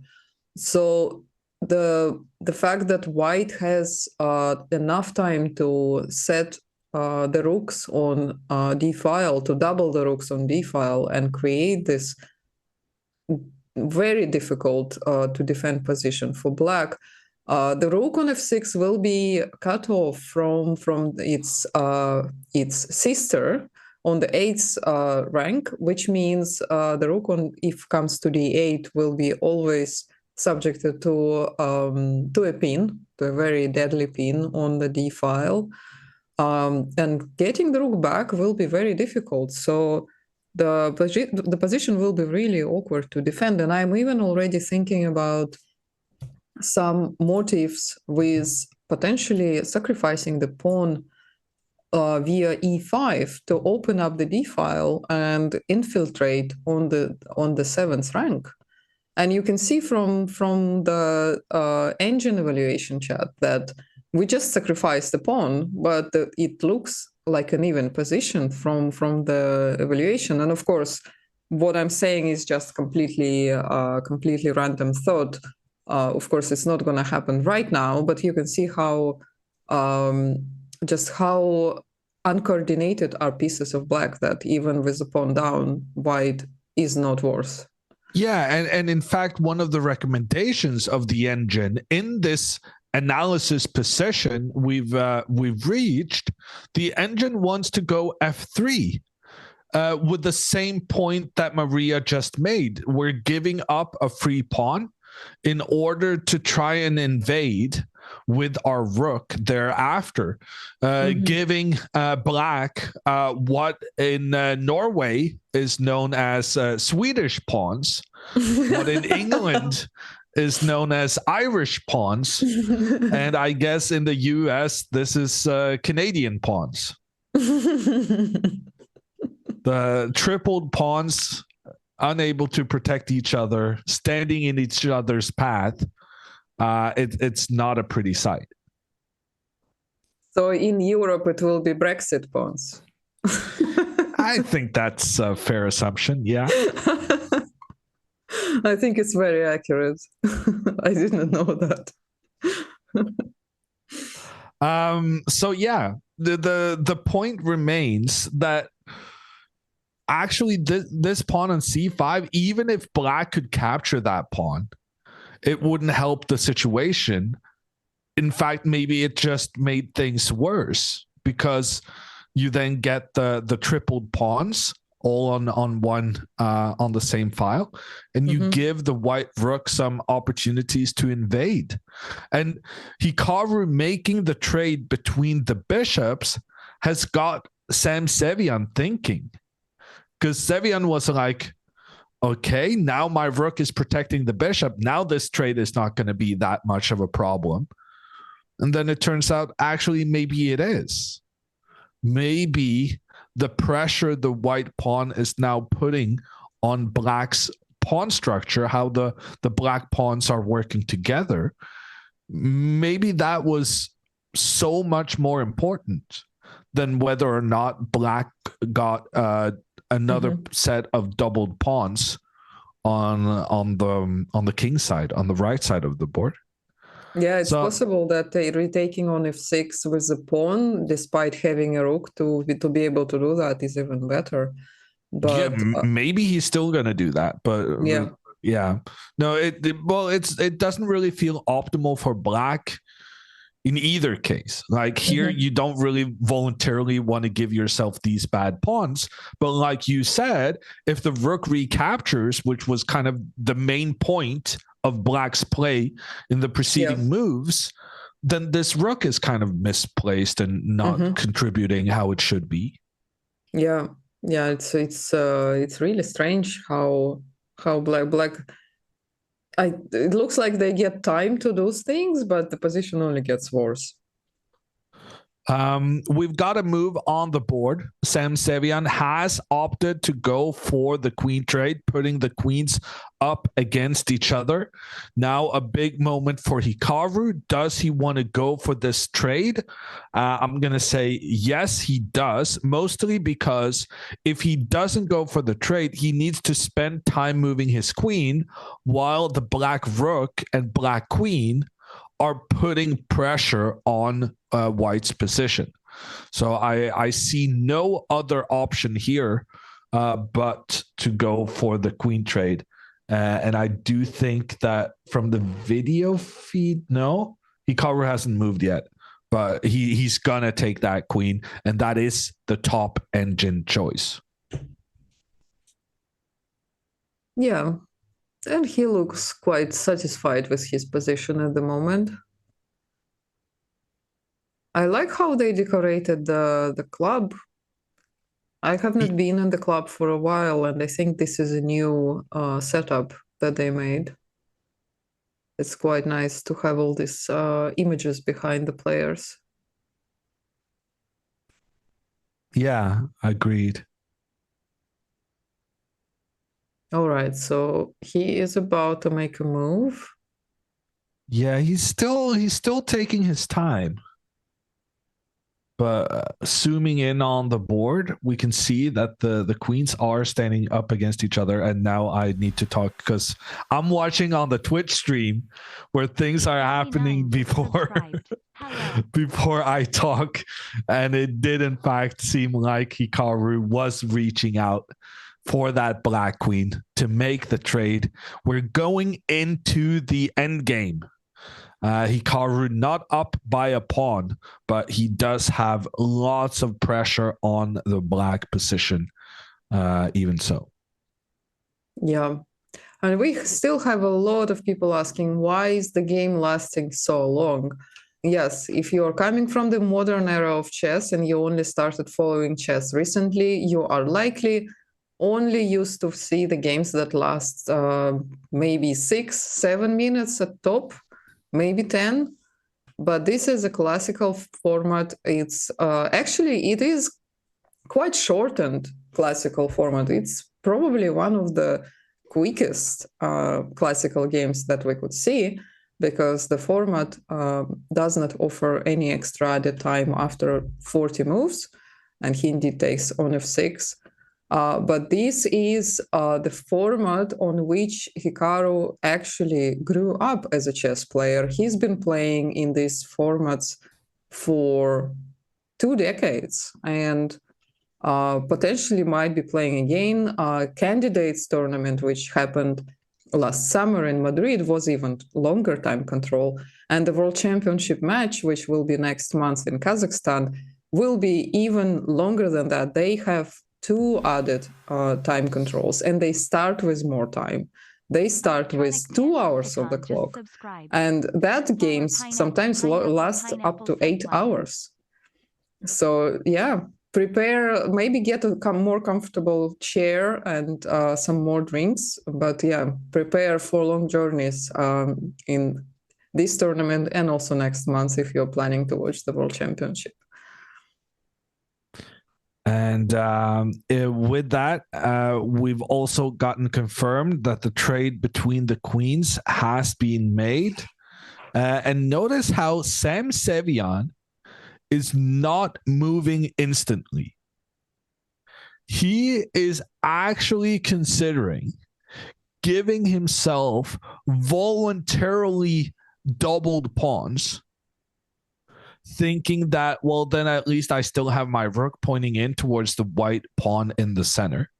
So even though Sam has gotten his rook up to be able to recapture the queen, he's not doing it automatically. He is giving it some thought, trying to make sure that the rook doesn't get too misplaced after taking the queen.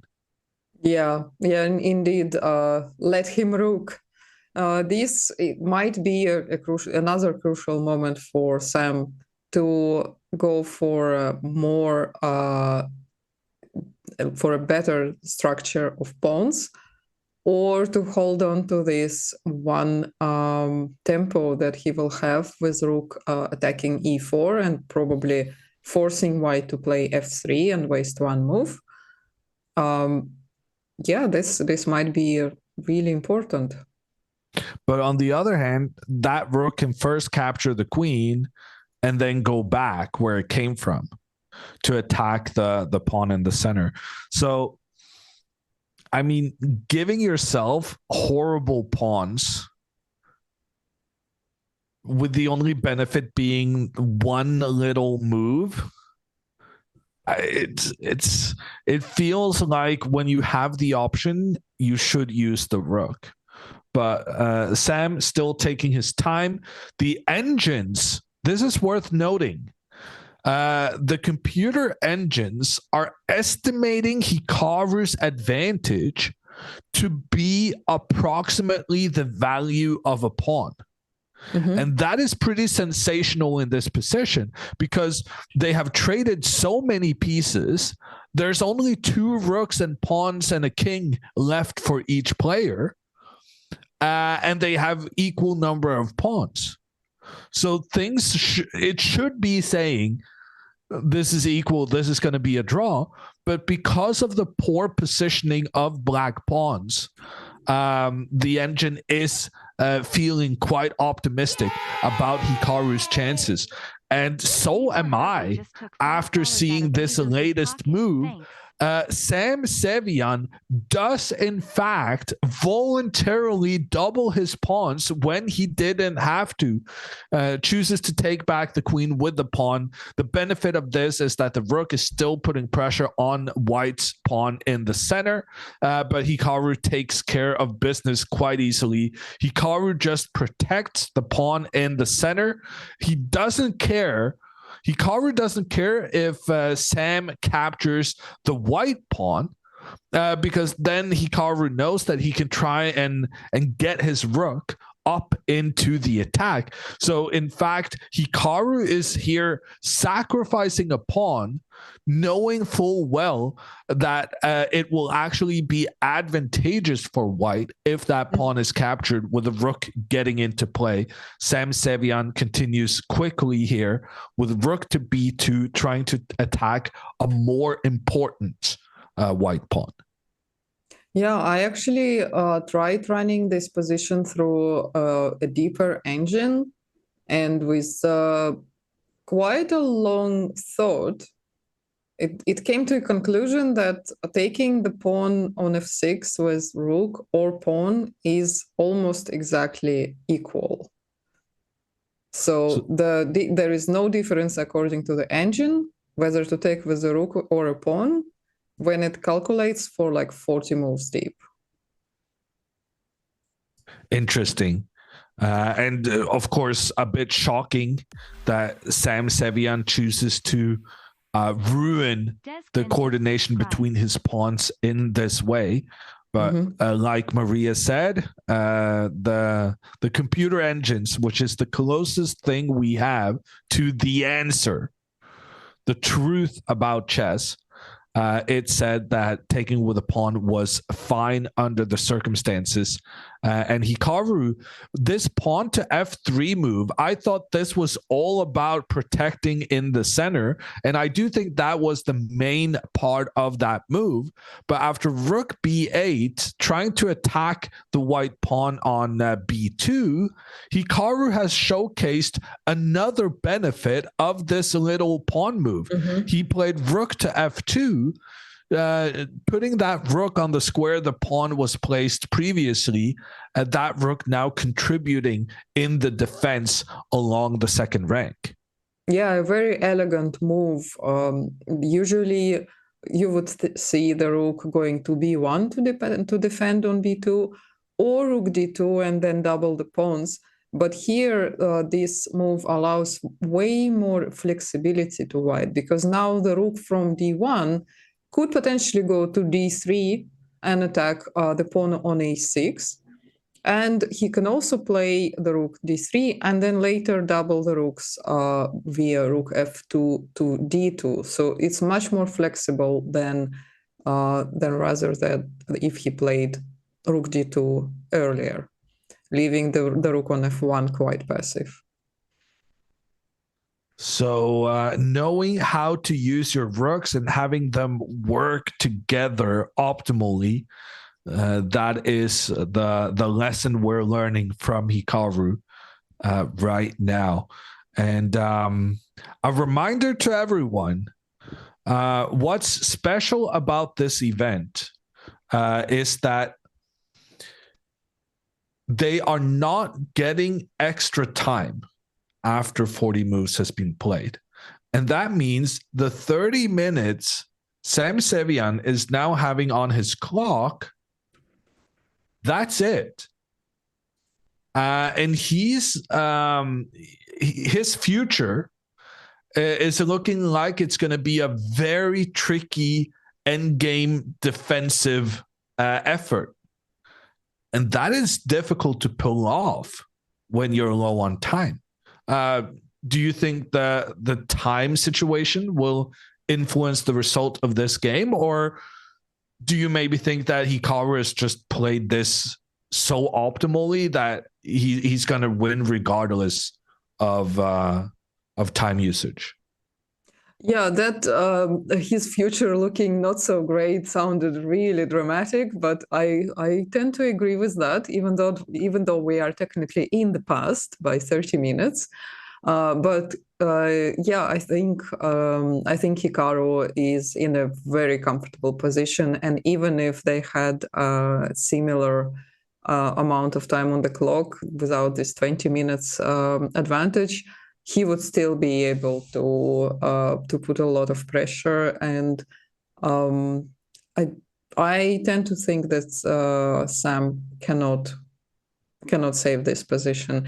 In fact, the same engine now says that taking on c5 is the least of the problems that Black will have. That this is like the best out of the worst options.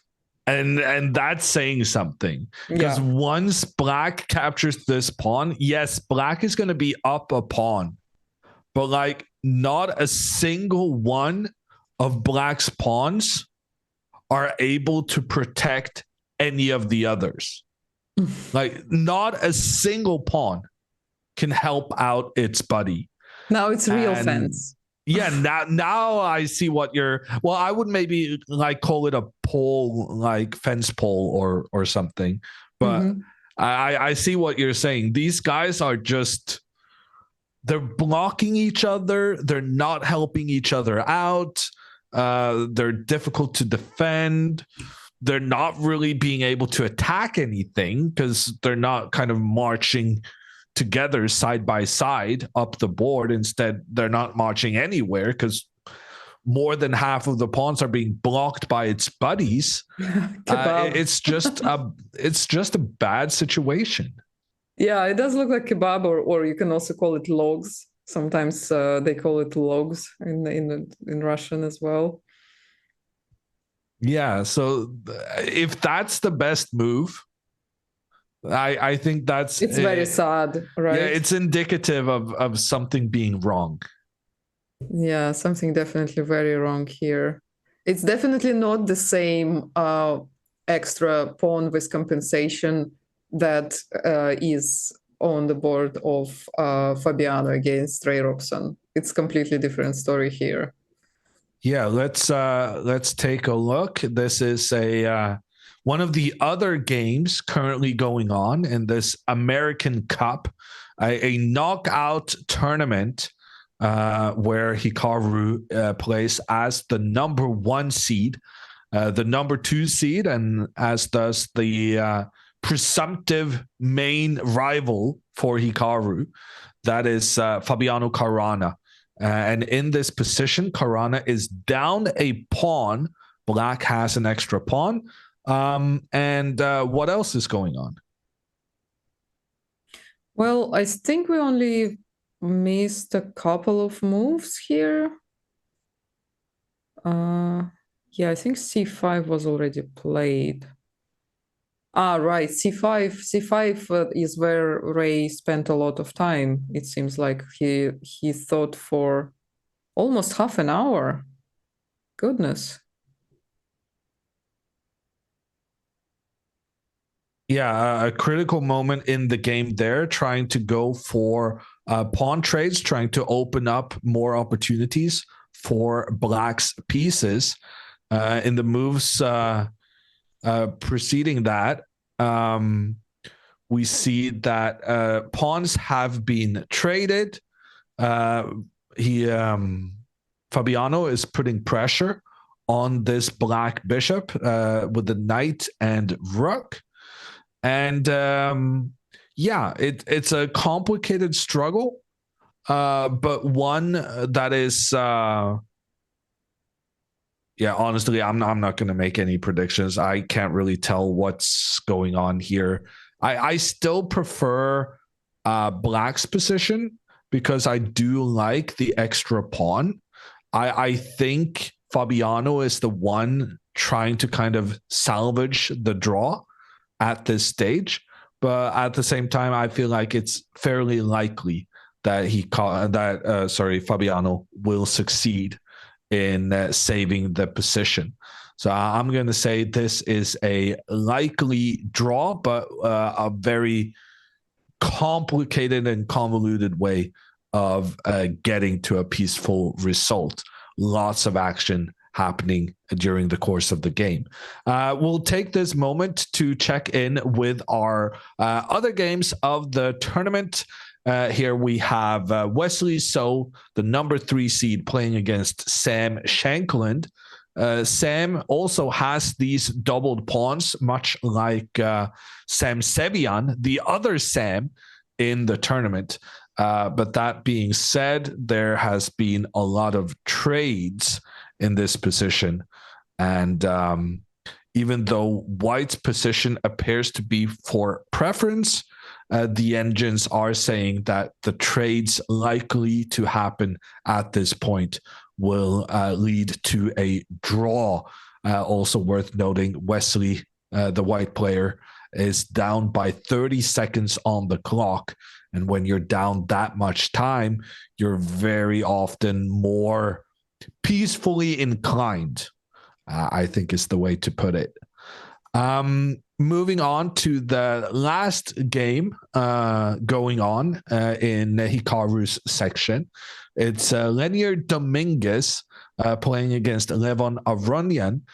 They're still in this very strategic maneuvering battle where the black bishop on g6 is not having a great time.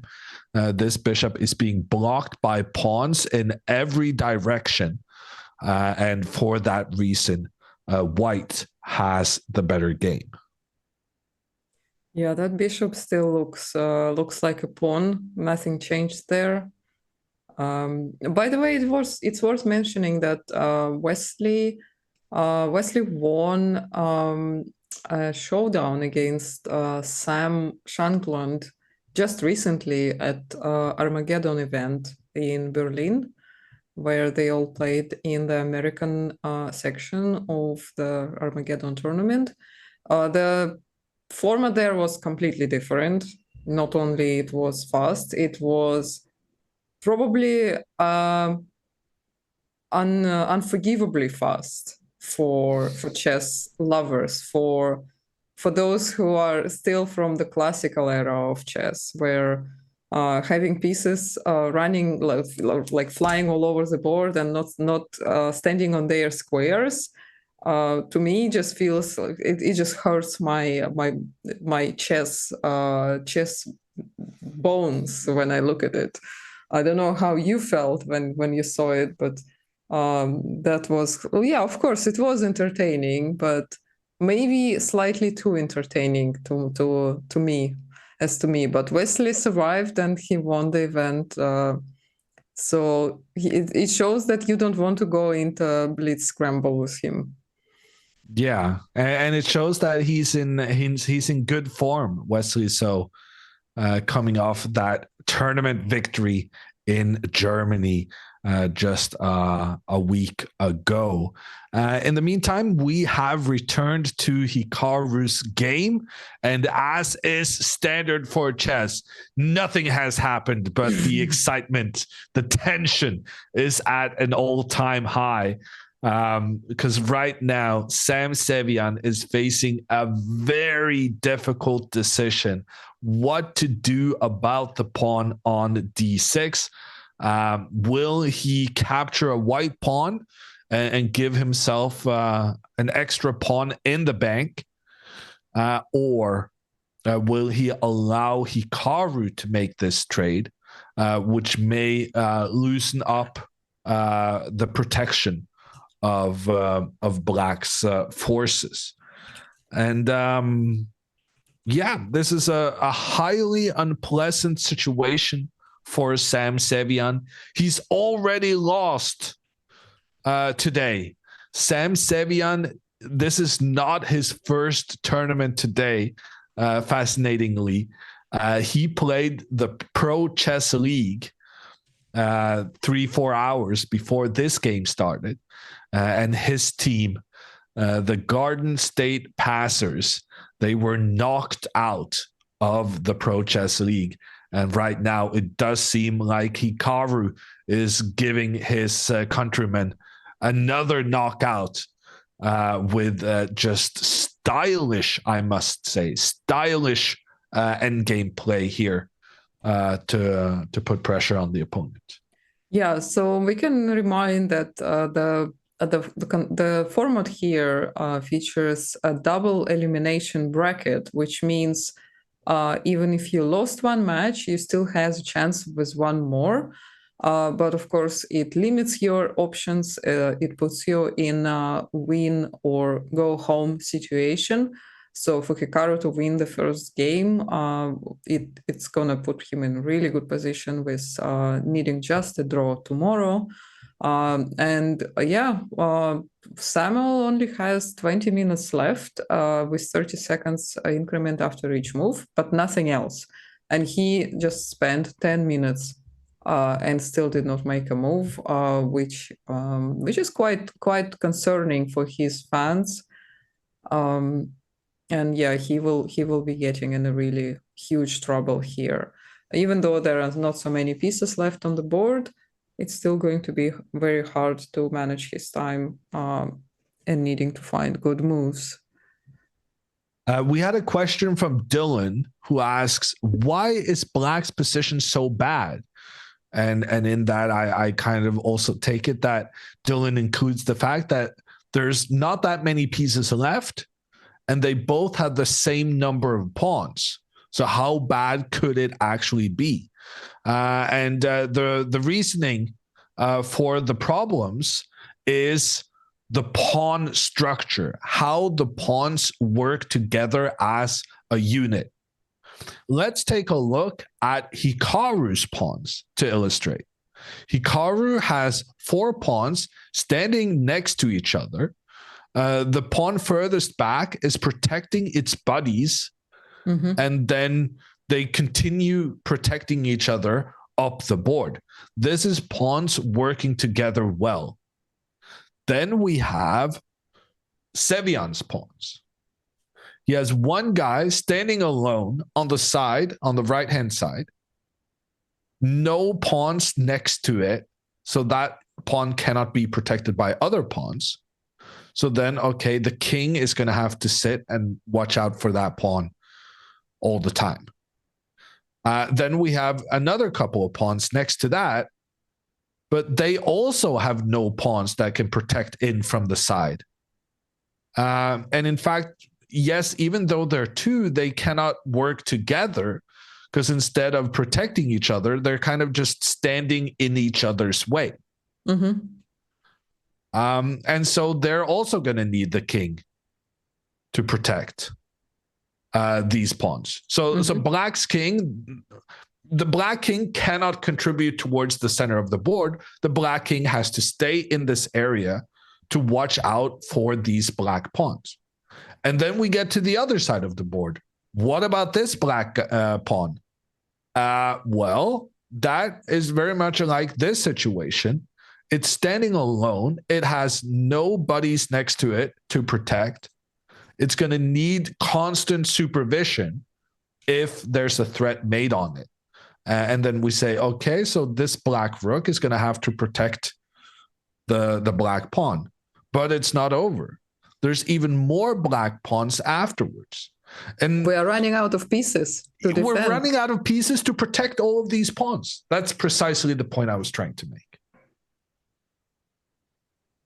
Yeah. So as soon as Hikaru creates puts pressure on 2 different piles of pawns, let's stop calling it a chain. Let's stop calling it a pawn structure. It's not a structure. It's nothing but a structure. It's a pile of pawns that randomly are scattered around the board, and it's impossible to defend all of them because the strongest advantage of the rooks is that they can quickly move from one side of the board to the other and attack everything on its way. And for white, it's going to be very easy to attack first one pawn, then the other, and little by little shake out the position, and things are going to fall. Yeah.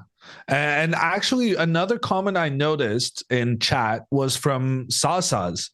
who asked, why not rook to b5? And in fact, that is precisely the move we got on the board. But look at this from Hikaru. It's beautiful.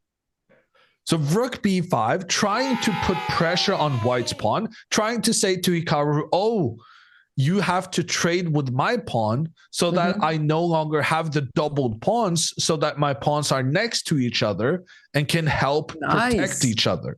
Nice. It would be nice for black. Maybe not nice, but certainly better. There's definitely progress. Yeah. But instead, Hikaru says, no, I'm not allowing you to undouble your pawns. In fact, I'm just going to move my rook over, give some extra protection to my pawn. You can still capture it if you want to. Black can get a pawn up, but like now none of the pawns can protect each other. None of them can watch out for each other. And what happened now to that black rook we said needed to watch out for its buddy on a6? Well, that protective rook got traded off. And this black rook in the center, yes, it's protecting two pawns, but it's unable to contribute on the side of the board, meaning that here Hikaru, for instance, can move his rook up and then start capturing black pawns on the left side of the board. So this is the kind of ideas that Hikaru has and will try to exploit the poor positioning of the black pawns. I got another analogy. I suddenly remembered an image from the Central Park in New York, where I've been during the match in 2016, and I saw this woman walking. I think she was making some pocket money doing dog walking. She had like 20 dogs on leashes of different lengths and the dogs of all sizes, and they were all running different ways. And she was not able to like make any system out of that because she cannot control the dogs. So here these pawns and one rook trying desperately to defend all of them just reminds me of that situation. Because at some point it's just too much to defend or to control all of them. And it's actually also worth noting that with this latest move, Hikaru was also creating some threats of his own.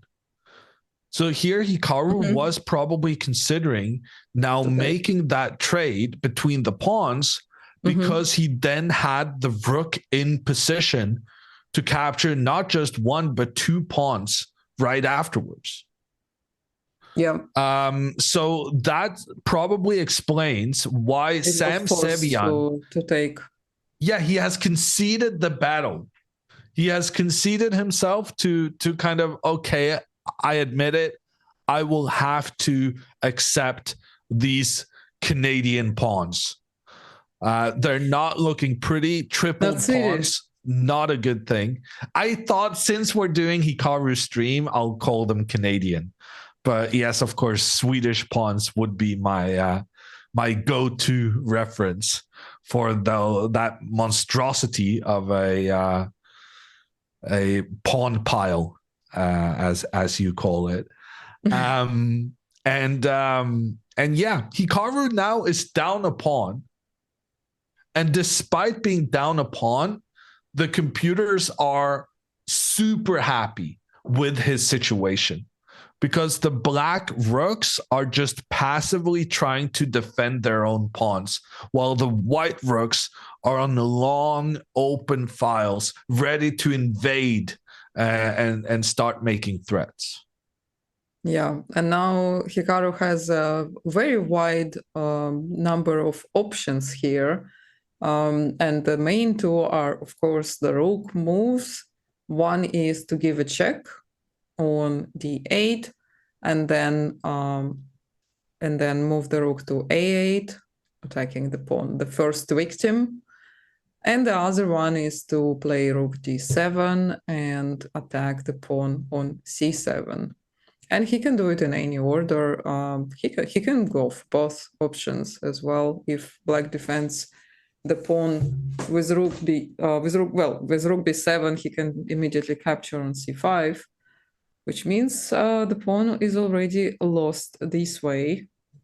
Well, actually, after rook b7, giving some additional protection, it does relinquish the defense of the c5 pawn.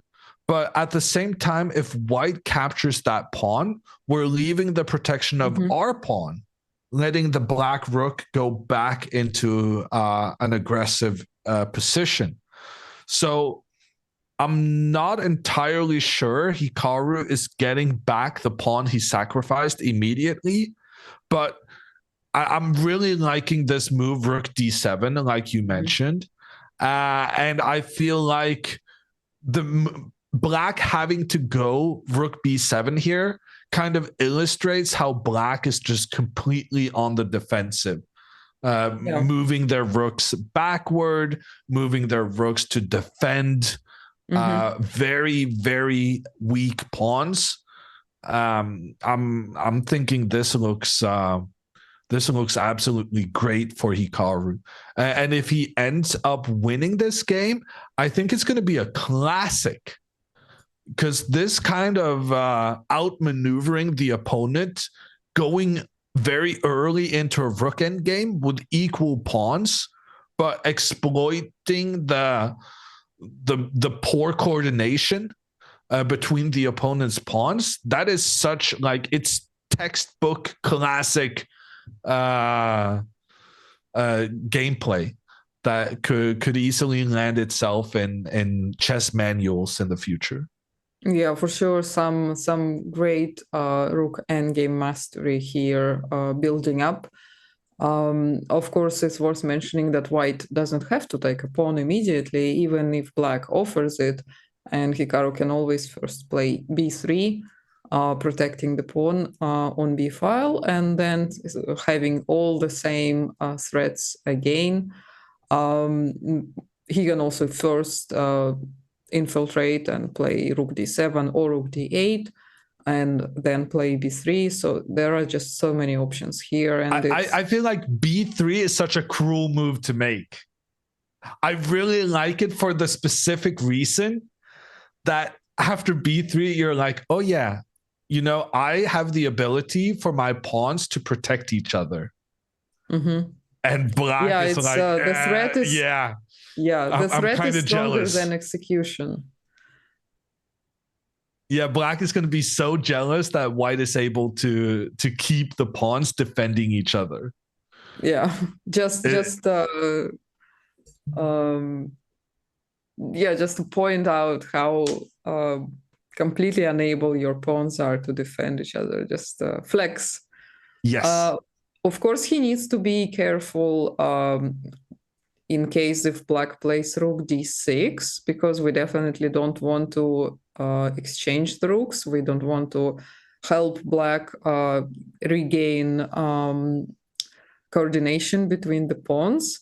But yeah, the chess game is the game where you don't have to capture, and here Hikaru can just play rook to c1, and there is no way black can defend the pawn on c5. Yeah, so I guess to sum up the current situation, Hikaru has a problem here. He has too many good options. So right now, Hikaru is going to have to spend quite a lot of time thinking, because there are several different plans that all lead to a very favorable position for white. And it's Hikaru's job to figure out, okay, I have many good options, but which one is the best option? And, that's the moment where having too many options is not so good, because they are all equally good, and you can just get into a rabbit hole of trying to choose between them and waste a lot of time and doubt yourself. But I think Hikaru almost decided. This look at the ceiling I think he's about to do it. He's about to decide. Yeah, because that's part of it, right? You want to make a decision fairly quickly in order to keep the pressure on the opponent and especially on the opponent's clock. And that's something I feel, well, I feel like I personally struggle with that. In a good position, I'm spending too much time looking for the best move, when in reality, because I have so many good options, I should just go for one of them and then keep my time advantage and put pressure on the opponent to find the right defensive plans. Yeah, just go for one option that wins. You don't have to pick the best one. Absolutely. Yeah, the problem of Sam now is, and it is actually quite legit and big problem for players with a long game where you have a lot of calculation to make, a lot of brain power to spend. You obviously need to drink water or tea or coffee. And what do you do when you are running out of time and your opponent is to make a move and you don't know when they will make it, and you will not hear a loud bang on the clock so that you can immediately run back? Yeah. So he actually is probably bound to sit without leaving for the rest of the game from now on. Maybe not from now on, but when he's down to like 5 minutes, then he definitely should have a little pee break. Because then you're not going to be able to get up from the board for the duration of the game. Yeah. I have a story on this, but I shouldn't. Well, you kind of already did. Yeah, I guess I kind of did. Yeah. No. Yeah. No. So when you're really low on time and you're trying to defend, accidents could potentially happen. I'm not saying it happened to me. It may have happened to my good friend. Oh my God. Was it that bad? It was pretty bad. It was pretty bad. Oh my God. I was trying to defend Rook versus Rook and Bishop. And I had been low on time for like an hour and a half already. But I managed to defend the draw. So I guess that's good. Was it worth it? Was it worth it? Yes, absolutely. 100%. I would do it again. And it didn't flow. It spilled. Oh my God. Important difference.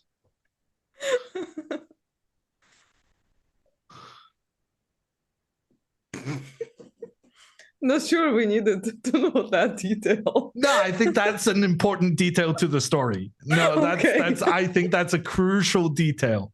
Okay. I'm not sure it would have been worth if yeah. So now we will call you Jon Ludwig. Don't overflow. GM bladder. I'm not sure whether that's an insult or not, Shaydog. But yeah, no, this time control is tricky, is what I'm saying, and you better not land yourself in a position under constant pressure, because pressure is there's pressure both here and there. You can only cope with this much pressure, right? Yeah, no, there's a limits to it. But luckily for Sam, Hikaru now is taking his time, and he may be blissfully unaware how important it is to take a bathroom break at this point. It might be the last chance. I would go if I were Sam. I would go now. Yeah, me too. Just in case. With my broad experience on the topic, I think this would be appropriate timing. You're now known as PP Hammer. Yeah, I saw someone also had the PP in the Pampers, literal PP in Pampers moments. If only I'm going to say to that, because Pampers is a brand, no? Yeah. Yeah. So I wish I had Pampers in that exact moment. Come prepared next time. Yeah.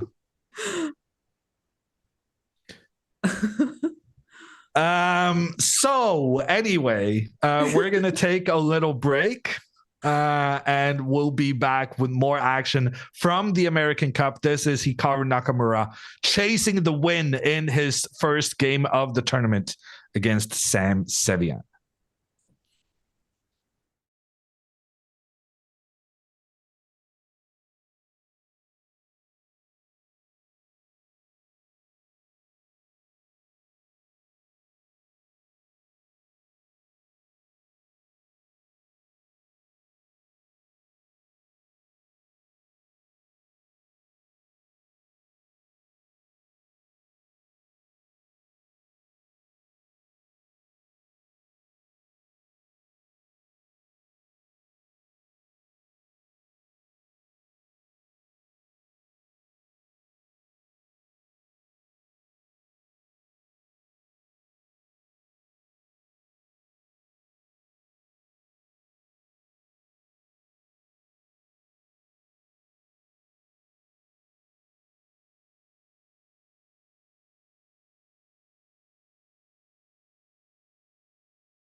Hello, everyone, and welcome back to the American Cup.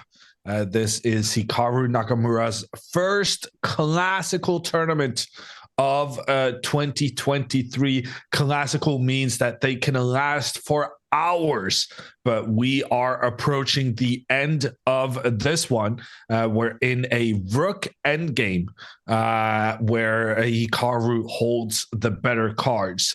I'm Jon Ludwig Hammer. I will be guiding you through this together with Maria Emilianova. And Maria, the moves we've gotten since we went into the break. Rook d7. Hikaru does invade with the rook, attacking the furthest back black pawn on c7. Sam Sevian making no effort at trying to protect that pawn. He instead goes for the rook, taking control of the open file. After Hikaru takes the black pawn, Sevian then pushes his pawn forward. This is the current situation in the game. And will Hikaru be able to win it? That is the question everyone is asking. Yeah, it does look very, very optimistic for us, for everybody who is rooting for Hikaru. It doesn't mean that you should not spam the flowers to give Hikaru power. You can still do that, even if the angel is liking it. You can also spam some primes to get Samuel Sevian even lower on time. That is also very helpful. He still has 15 minutes. So yeah, let's spam some primes right there. But yeah, the position is really, really comfortable. But there was a move. Yeah, there was a move by Hikaru, king f2. Hikaru has played king to f2 because he knows that in the end game, when the queens have been traded off, it's time for the king to make a contribution. We don't have a lot of expectations for the king in the beginning. We just want to tuck it away and keep it safe, hidden in the corner. But now when the ladies are traded off, then the king must come in to do some work. And that is precisely what Hikaru is going for here. The king is getting closer to the center of the board to take control over these three squares, which may be used by the black rook.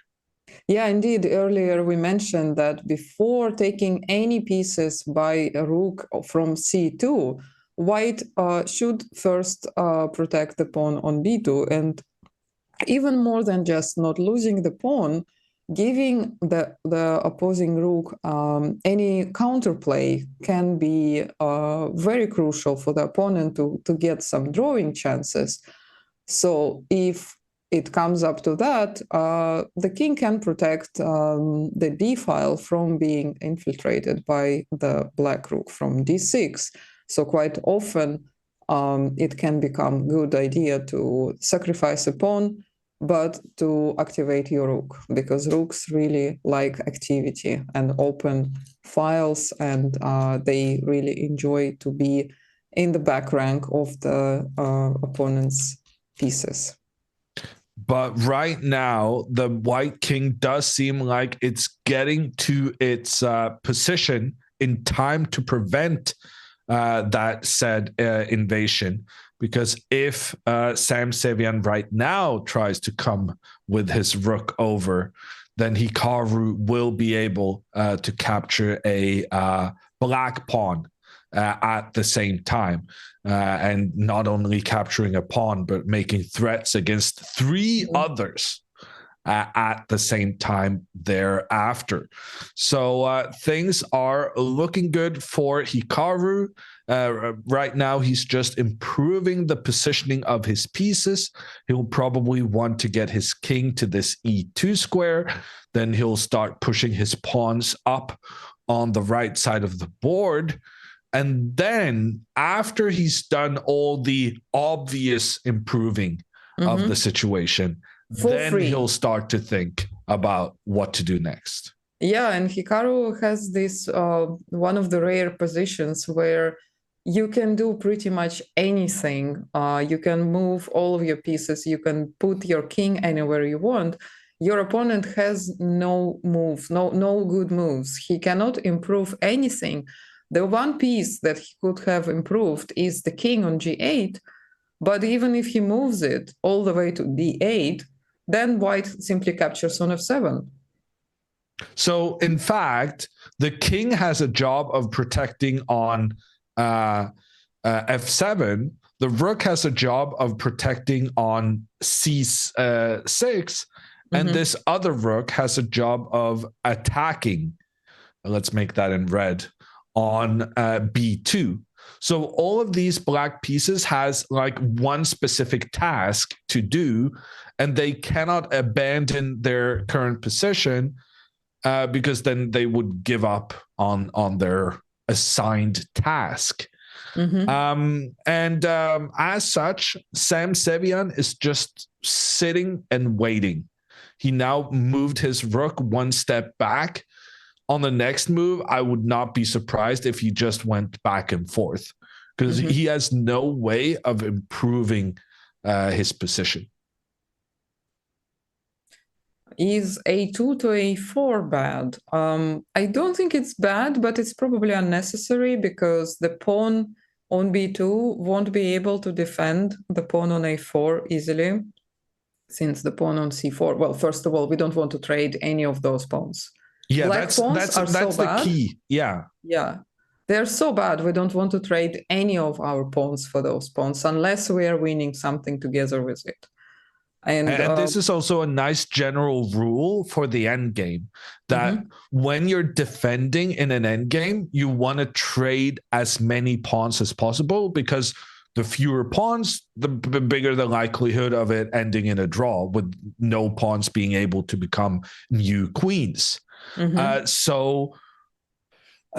Conversely, then, when you're attacking in an endgame, you want to avoid making pawn trades. The fewer pawns you have, especially in a rook endgame, the more the drawing chances increase, because there are simply not so many pieces that you need to defend. So many bad pawns, and like really bad pawns that black have in this position, they will load, they will eventually lead to an overload, so-called overload piece, which can be either rook on d6 or b6 or both, not being able to defend everything at once. So you trade one pawn and you increase your opponent's chances to survive drastically. That being said, I'm noticing one recommendation here from the computer, which is rook to a7. And this is a bit of a sneaky move, because if black now just tries to sit still, moving the king, I was thinking maybe you then can go with this pawn to a4. The idea being that if you go one step further, you attack the rook out of its defensive position, and when the rook moves, you lose the pawn on the side. But unfortunately, black is not sitting still, not doing anything, right? Yeah, precisely. Because once white has committed to this a4 move, that pawn could be attacked. And so the way for black to defend here is to play the move c5, a very clever move where the other rook is taking over the defensive task, while if we continue pushing this pawn, that pawn is just going to be lost to the black rook. So in fact, that was a terrible idea. I don't know why I suggested it. Should not be played. And Hikaru, taking his time here, is not going to go for that. But then what is he actually going to go for? Because even though he has some easy moves here to improve the position, like get the king up and move the pawns up, where do you go from there? It's not entirely clear. So Hikaru does go for improving the king positioning. Sensible choice, of course. But if black just sits here and moves back and forth, I'm not sure what we're doing in the long run. Sam Sevian goes with the king up. That's fine. And now, even though Hikaru can push the pawns up, I don't see what's next after that. Yeah, so possibly Hikaru wants to play king f4. And well, Yeah, but again, even then pawns, you can't move further up. Yeah, you cannot move further up without being checked and then going back. But I'm wondering if opening up the G file can be beneficial here. Yeah, we would trade a pawn, but maybe something like G4, G5. Yeah, G4. I guess one of my main concerns with G4 would be for black to be able to make a pawn trade. H5, yeah. Yeah. But maybe that's not anything white need to be concerned about, because as you said, if black starts pushing this pawn, maybe we can just capture it and get a new way for our rook to get into the game. I find this position very fascinating because the computer engines are giving Hikaru an advantage of 2 pawns. Well, it's two double pawns, basically. Yeah.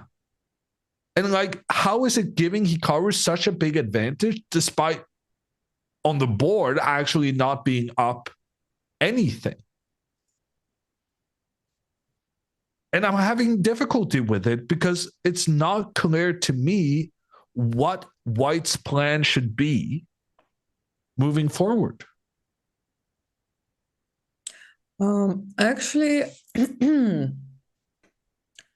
maybe one of the ideas is to play G4, not only with the idea to potentially prepare something on the king side, but simply to remove the pawn from G2 so that in the future we can collect all of these pawns on C4 and then A6, keep the pawn on A2, and only lose the B2 pawn. I like your thinking. Good thinking. Yeah, I agree. So G4, black is going to do some kind of quiet waiting move. And then maybe we go rook A7. Black is still just going to sit and wait. But then now we can capture this pawn. We haven't really been, we haven't wanted to take that pawn for a very long time. Because every time we capture it, then black will capture our pawn. Yeah. But here we're okay with it because number one, like you said, that black rook is no longer making threats against the G2 pawn because we moved that pawn away. Also, there's no problems with the king being put in check because we've also gotten the king out of the way. And then it's meantime, also not cut off, not on the first rank, which is usually a problem. And then in the meantime, we can capture the side pawn. Yeah, something like this could be the way forward. That essentially we're getting ready, we're making moves that prepare to capture the pawn on C4. Yeah, to win 2 pawns for 1. To win it at the most opportune moment. So we're basically saying we're not going to be able to prevent black's rook from getting into the game, but we are going to be able to do it on our terms because we are the ones choosing the moment for when to initiate the trades. Yeah, of course, black can win the pawn on h3 because it's so further away than all of the pieces, and it won't be possible to defend it. But the thing is, for the rook to go all the way to h2, capture on h3, and then get back to the second rank will take so many moves. We will simply promote our pawn by then. Yeah. I'm seeing in chat that they have discovered Hikaru played the move rook to a7. So the moves are being relayed from St. Louis, not keeping up with the current situation. But rook a7 has been played. A good move by Hikaru. This is part of the plan we just created with g4 and then capturing the pawn on c4. So right now, it looks as though Hikaru is going to win this game. And it looks as though he's going to get a fantastic start to this tournament. Oh, wow. Rook to d3.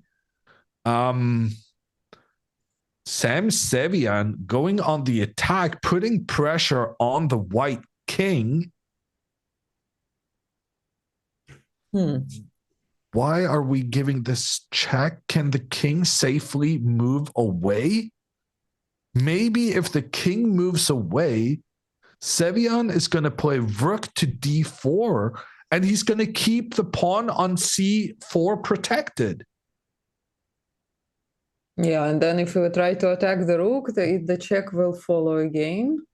Yeah, every time we chase the rook away, he'll just keep checking. Mm-hmm. Yeah, Sam Sevian is not going down without a fight. He has identified the plan Hikaru wants to use to decide this game in his favor, and he's taking steps to prevent it. And I mean, this was so effective. I think Hikaru's going to try. He's going to have to look for a different solution. Yeah. This looks like a very interesting resource for defense. Yeah, I mean, black's pieces are still very much defensive pieces. It's like just enough so far. They're just defending pawns, but at the moment they're defending the right pawns. And in case of a4 now, yeah, actually a4 now is very interesting. Yeah, because now black doesn't have that reserve rook to protect. Yeah, but at the same time, with the rook on d4, he suddenly gets a very interesting resource with c3. I'm not sure if it works. c3, potentially a great move for black. The idea being that we just want to make as many trades as possible. But actually, here, after pawn takes pawn, rook takes white pawn, yes, we've traded, but at the same time, we've managed to lure the black rook away from the control of that open file in the middle. And now Hikaru, he can move his rook up into the attack and have two rooks working together in towards the black king. But then Sevian manages to defend. Yeah, he's always just in time. Meanwhile, Hikaru played h4. Okay. Well, first he needed to deal with the check. So I guess he went with the played king rook. up. He played king f4, and rook d4 was played. Yeah. And then h4. h4. So Hikaru right now is basically taking a timeout. He's saying, okay, your rook here is doomed to defend this guy. Your rook here needs to defend this guy. Your king needs to defend over here. So basically, Hikaru is saying, okay, you're busy on all fronts. Let me just move my pawns a little bit higher up, and then I will figure out how to bust your defensive scheme. And based on the engine's evaluation, they're saying this is brilliant play from Hikaru. They're very happy with the way he's executing this. But furthermore, the better engine actually gives Hikaru +4. That's amazing. That's great. The closer we are to the truth, which is essentially saying the more computer power we can throw at the problem, the better they estimate Hikaru's chances. So right now, Hikaru is finding the right moves. He's finding the right plans. He's finding the right timing. And timing, as we know, is everything. And right now, it seems as though this is going to give him a win in this very first game of this American Cup. And while we're talking about the Cup, I'm just going to briefly go through some of the other games. It's worth looking at Levon's game, because not only he also has a tripled pawn structure, but there is an amazing moment in the game right now. And you need to refresh. Yeah. So we're checking in on Levon Avranyan, and he has the Swedish pawns, Canadian pawns, however you want to call it. But like Maria just said, an incredible move available to him, trying to actually utilize these awful pawns for good. The move being recommended right now, rook to g6, allowing that rook to be captured by the pawn, because then the Swedish pawns actually get in for the win. The pawns pushing forward, the rook trying to stop the pawns in their tracks, but then reinforcements arrive. And it turns out these two pawns working together, getting protection from a third one, they're overpowering the rook and making sure that one of the pawns make it all the way to become and a the new king queen. is too far away. So really, really spectacular stuff going on. But the truth of the matter is, if Levon had played rook to g6, there's absolutely no one forcing him to capture that rook. And instead, Dominguez probably would have tried to get a new queen himself with his pawns on the left side of the board. And this is still very much unclear. In fact, the computer engines are saying it's probably more equal the more we study the situation. Instead, Levon went for the pawn to h6. And then after the pawn is captured, he goes. He played it, but he played it in the wrong moment now. Well, he played it one move later, but it's going to be very similar, right? He's still going to be able to capture. Apparently Black can just ignore this now. Yeah. Well, which is what he would have done if Levon went here immediately as well. Yeah, but now the Black King is so close. Yeah. So it's an interesting situation, but there is a black pawn trying to make its way forward to become a new queen. There's a king who can come in support. It's a very complicated struggle, but one where Levon Avranyan, despite having these tripled pawns, which we've been ridiculing for Sam Sevian, in the hands of Levon Avranyan, those pawns are actually worth something instead. So that's going to be an interesting finish to this game. A game that already has finished is the one between Wesley So and Sam Shankland that has ended in a draw. And also almost finished is Fabiano Caruana versus Ray Robson. Ray has the advantage. He has one more pawn than his opponent, but it's very likely to end in a draw because all the pawns are on the same side of the board.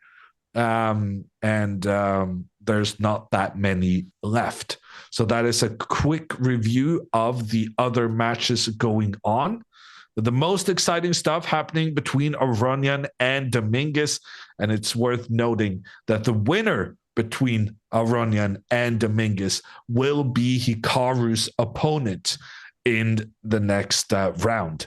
In the meantime, King G6 from Sam Sevian. And now the engines are screaming out for an untraditional move, pawn to h5 being recommended to give a check on the black king. The idea being that if this king takes that poisoned pawn on the side, then white's king will come in and start gobbling the black pawns now that the black king is no longer in position to protect those guys. So an opportunity here for Hikaru to further advance his course. Apparently there is an even more elegant move, which I'm not sure if it's that. I mean, if Hikaru makes that move instantly, it's just god level of chess. Yeah, well, it's on the board. Hikaru has played the pawn to h5. Sam Sevian probably going to realize that capturing the pawn is no good. He retreats his king instead.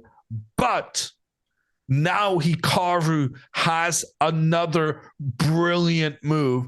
He can play the pawn further forward to h6. Really, really good move from Hikaru if he finds it. The idea is that Hikaru is trying to divert this black king from the defense of the pawn on f7. So if the king captures the pawn, then Hikaru will capture the black pawn. And even though there's been a pawn trade, Hikaru says, well, this pawn trade has benefited me because now the black king is kind of in trouble since I can go g4, rook over, and create all sorts of checkmate threats against the king in the near future. But if after this h6 move, if black instead tries to go king g6, tries to keep the protection on the f7 pawn, then it's checkmate, rook to a8. If the king takes the pawn, rook g8. The king is stuck in the corner. And then on the next move, you just open up for the rook to come and give the checkmate. That would have been absolutely brilliant for Hikaru, but unfortunately, he doesn't find this critical, amazing h6 move. Instead, he plays rook a8, which is actually, it's really unfortunate that Hikaru didn't find this h6 check move because he obviously saw the idea. And maybe he just feels like this is just as good. Because right now, if Sam Sevian just plays a normal move, I guess he doesn't really have a normal move. If he tries to just retreat his rook, then now Hikaru is trying to create that same checkmating idea with the king getting stuck on the side of the board. So the only way for black to defend against this is playing h6. But now black did manage to avoid this trouble. Yeah, but I don't think it changes that much. I think Hikaru's plan now is to play a4, a5. He can also, of course, do something more, maybe with... But it's still a big lost opportunity because, like, he saw the idea. So, you know, he was thinking about those exact variations. So he was so close to just deciding the game right here and now with that h6 move. And now instead, you know, he's still winning, but maybe he's going to discover the power of that alternative he had. and then be a bit annoyed at himself that he let the opportunity slip. He seems pretty happy with his position, judging by his body language. I don't think he looks any annoyed. So I'm sure he saw the move, and for some reason he discarded it as not the best. So he probably sees something that we don't see, which is not really that unlikely, right? Yeah, I really like the idea with a4, a5. Oh, he did it. a4 on the board. The idea is to dislodge the rook on b6 from the protection of the a6 pawn. And now we can see one of the reasons Hikaru was happy for this h6 move to be forced. Because now if Sam tries to play the move c3, opening up for trades, then after takes, now Hikaru gets a checkmating attack with rook d2. And the two rooks will work together on that bottom rank. Mm-hmm. And they're actually going to give checkmate. Working together, the king with no escape, and the rooks decide the game. So I think what has essentially happened is that Hikaru no longer fears pawn trades because he realizes pawn trades cannot happen without the black rooks allowing the white rooks in behind towards the king. That was the entire idea behind forcing h6. Yeah, that's great. So now, is it Sam's move? Yeah, he still has seven minutes. Is there any way he can stop it? Maybe he can double the rooks on d file, c5, and rook. Well, I think he has to move c5. Right? Because if you don't go c5, I mean, a5 is a big threat. He also has rook b5 and rook h5 to get rid of that pawn. After a5. Ah, yeah, this is true. We love Maria. Okay, so let's say trying to just wait. The problem is also that black doesn't actually have any good ways of waiting. Like black would preferably like to say pass in this situation, but you cannot say pass. So the second best thing you can do is just move your king to the side. King h7. Yeah, no, I'm wrong. It will still be a checkmate because the rook on h5 will be blocking the king escape route, the only square for an escape. I'm not following. So a5 was the move we were discussing. Yeah, rook b5. Rook b5 attacks two white pawns at the same time. So it feels like this is some kind of progress for black. Yes, you lose the pawn on the side of the board, but you regain a pawn on the opposite side. And then you've made a pawn trade. And we did say that when defending, it's generally better to make pawn trades than... Yeah, but here, after rook a8, not sure if black will be able to stop this pawn. This guy is going to advance. Fair enough. I guess black doesn't really have any options but to sit and wait. Yeah, it is really fast. Well, if you push the pawn now, then the rook will return to the other side.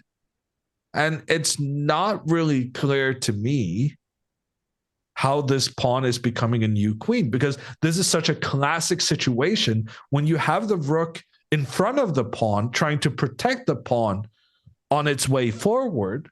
You cannot move it away. Yeah, the pawn cannot become a new queen because the rook is in the way. And if you move the rook away, then the rook loses the protection of the pawn. So it's not a done deal just yet. in this situation. No, but I guess white can improve. Well, white can also push g4 first, but then just rook b5. Yeah, so g4 definitely an option to attack the rook, but the same idea applies. Like when the pawn moves forward, the rook will come in behind to try and stop it. So it's not super straightforward still, but I think, like you were saying, the pace with which Hikaru played and like the conviction with which he played, that tells me that he's seen the plan. He feels so confident in what he's doing right now. He has some plan for how to get that pawn over to the other side, becoming a new queen and winning the game. It's just that right now Hikaru is ahead of us, as is normal. I think is fair. The game might be over by now, and we just don't know that. Yeah, honestly, it's likely. Because Sam Sevian is down to just 3 minutes on the clock. He doesn't have time to find the right defensive moves right now. He's just got to go back and forth, sit and wait, and hope for the best. Absolutely. Yeah, I actually liked suggestion by someone in chat who said maybe we can play g4 first before pushing a5. Good point. Good point. So, for example, king h7. Why rush? I mean, pawn to a5, we can do that at any point. Why not just protect first? Oh, actually, Engine says. Oh, we are getting in trouble now. Yeah, no, this is tricky. This is very tricky. Suddenly, black manages to threaten checkmate in one move. Okay, but that at least is a very good explanation for why we maybe do not want to play this g4 move. And that's an important consideration to be aware of. We gotta be aware of the counter chances. Black is not just gonna roll over and die. He's gonna try to make our life difficult. We definitely don't want our life difficult. Okay, so there C5, was a move, right? C5 on the board having been played.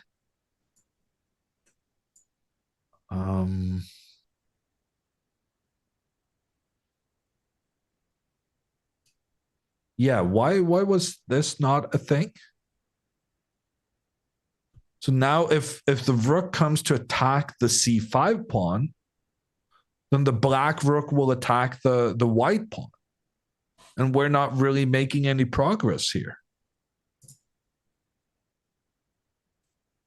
Someone said that Hikaru is in chat. Maybe I was not so far from the truth when I said that he might have won already. No, I don't think he's here.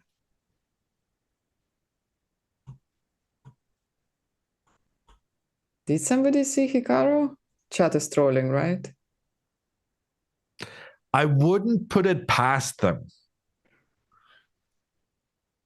I have in my life experienced Twitch chat trolling, not telling the truth in every situation. Yeah, muted. How they say it's you're muted when you are not.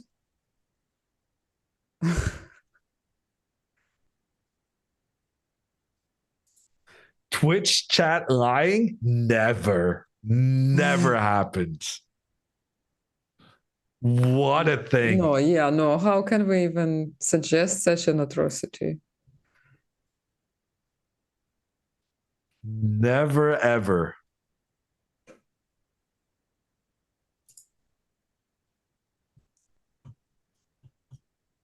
Relying on chat for factual information. I did that once. Not doing it again. Only once. Yeah, only once. You learn not doing it again.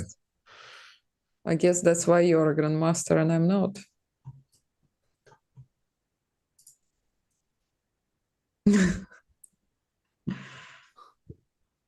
A5 already happened. Okay, I can trust you on that. It did happen, and rook c6 happened. Okay, so Hikaru continues the advance of his pawn on the side of the board. This was smart because now we were concerned about the black rook in some situations attacking the pawn. But now if the rook comes to attack the pawn, then we're going to capture a black pawn and give protection to our own guy. So that's good. So that didn't happen. After a5, the rook has moved away, but now we're kind of breathing a bit of a sigh of relief, seeing as how now there's no way the black rook can attack this lone white pawn on the side of the board. So now the big question remains, how do we stop this defensive structure black has built where the rooks are very passive, but they're doing a good job of protecting black's pawns?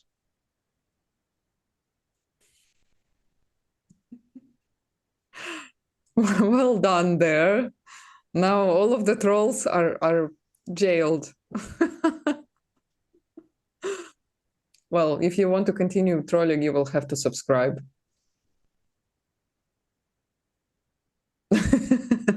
You got them good. G4 now? Yes, I like that a lot. G4 now. Just because now there's no the last longer nail in the coffin, right? Yeah, now there's no concern anymore of the black rook getting into an attacking position. So G4 now definitely viable, but if I'm honest with you, why do we even play this? Maybe it's just not necessary. Like in my mind, yeah, okay, I guess that doesn't work. Like in my mind, why not G3? G3 I like actually. G3. No, this is good. G3. G3, okay. Yeah, because what is And rook black going to do? D3 does not work anymore, right? Because the rook is not on B Rook file. D3. I don't know. Can I not take a pawn? You can take a lot of things, yeah. Well, I mean, So yeah. I was thinking he's just going to sit and wait. And then I had the idea to go rook H2. And I'm going to get my rook up to checkmate. That is very true, Hooks. Who else would you use your prime on rather than on this channel? Yeah, G3 is a much more flexible solution, leaving G4 square for the rook. I don't know if it's good, though. I was kind of hoping that the engine would like say, "Oh, Hammer, you're a complete genius. This is checkmate." But instead, the engine just says, "Oh no, game continues." No, get out of here, garbage. I'm just trying out moves at this point. You have rook d8. Rook a7. But I just take this one, no? Take, okay. Rook b2, I guess. Rook f6, c3. Wow. And suddenly the pawn on c5 is so great. Yeah, no, this is... And we are this has become a problem. I managed to win so many pawns, but the important part is that the black pawn is about to become too many pawns. Queen. Yeah. Okay. Let's see what Hikaru came up with here. Rook b8. Okay. Does he want to trade rooks? Probably not. Does he want to protect the pawn on b2? Yes. Maybe that's important somehow. King h7. Okay, so we have the waiting game from Sam Sevian. He's just going to move his king back and forth. Like we were saying, the rook protects here, this rook here, this rook here. Everything's protected. Black just has to sit and wait and hope for the best. Hikaru goes with his king back. Okay. Hikaru's moving his king back. I don't understand why. But once again, he's doing it with conviction, which is infectious. It's making me think he knows what he's doing. Yeah, it's hard to imagine, right? But it does look like Hikaru knows what he's doing. Yeah. Robinson asks, is there a time control at 40 moves? And there is not. What's very special about this event is that you get no additional time beyond 30 seconds per move you make. So right now, Sam Sevian is down to less than a minute, and he's not going to get extra time anytime soon. He's going to sit with those seconds on the clock, trying to defend the indefensible. Yeah, and I'm sure Sam would have wished to be added because they are so close to time control. If it was there. But yeah, just 1 minute on the clock. Here, Hikaru does go for the G4 move. This rook E8 was pointing the rook down towards the white king. So the white king was feeling a bit uncomfortable. If white didn't really do anything massive, then F5 would put pressure on the white pawn in the center. The white pawn would not be able to capture because of the pressure on the king. And this would actually be an equal position. So instead, Hikaru goes G4. And by making this move, he prevents the F5 idea. But then it remains to be seen what is Hikaru's plan if black just goes back.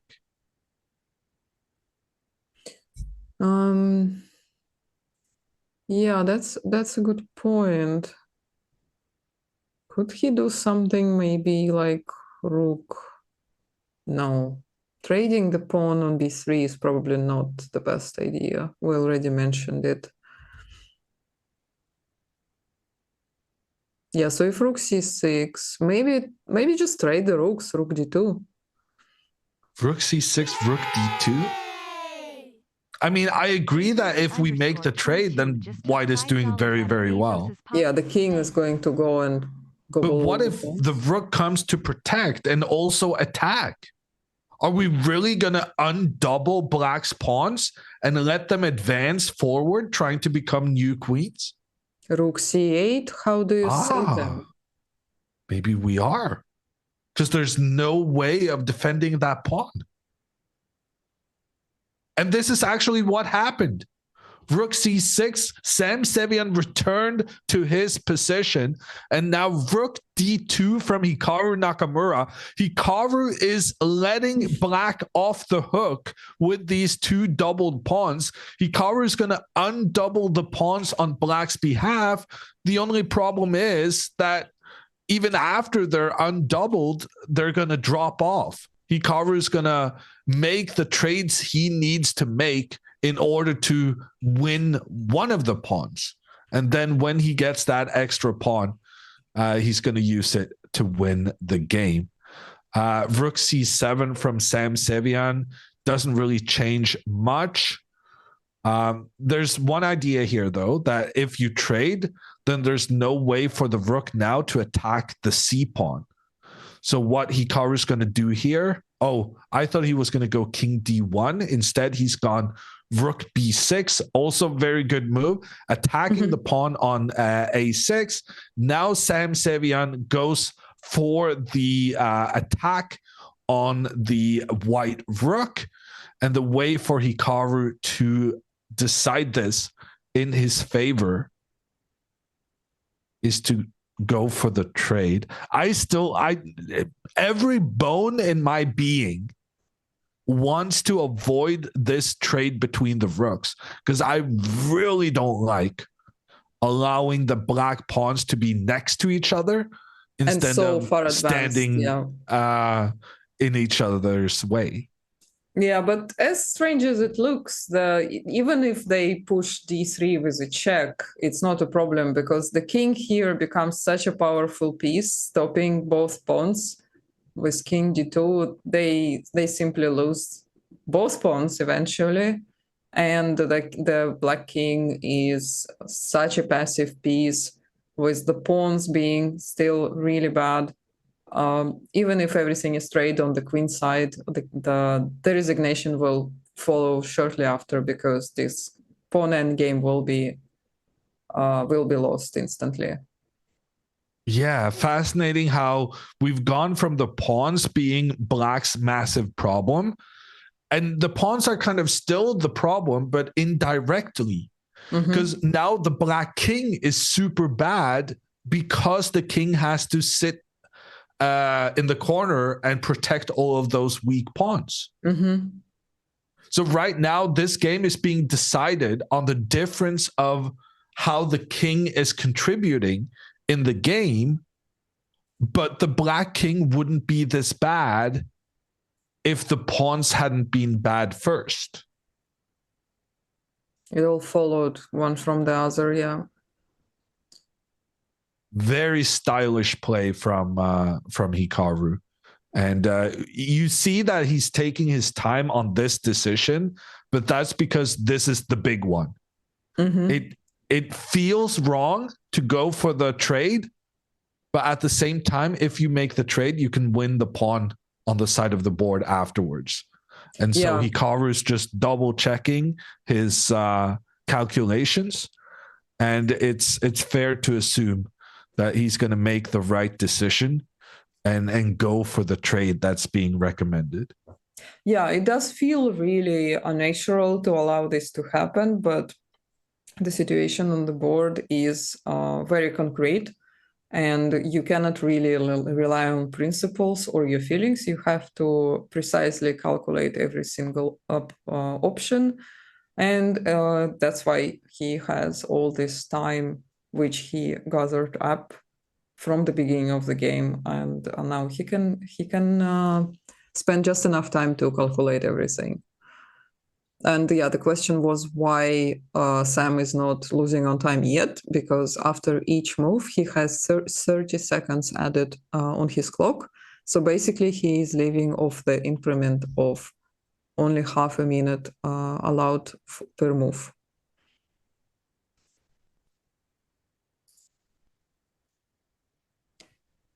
Moments away from Hikaru putting on his jacket, says Michael.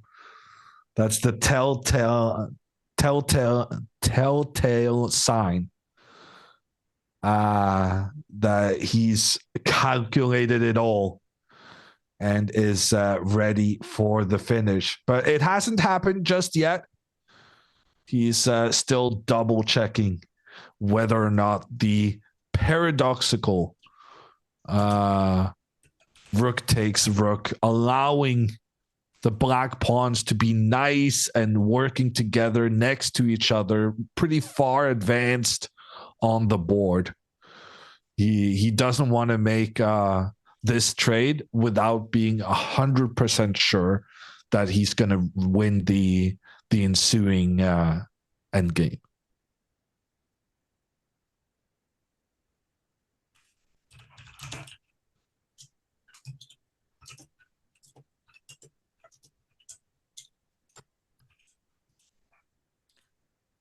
Meanwhile, Levon, by the way, seems to have spoiled his opportunities here.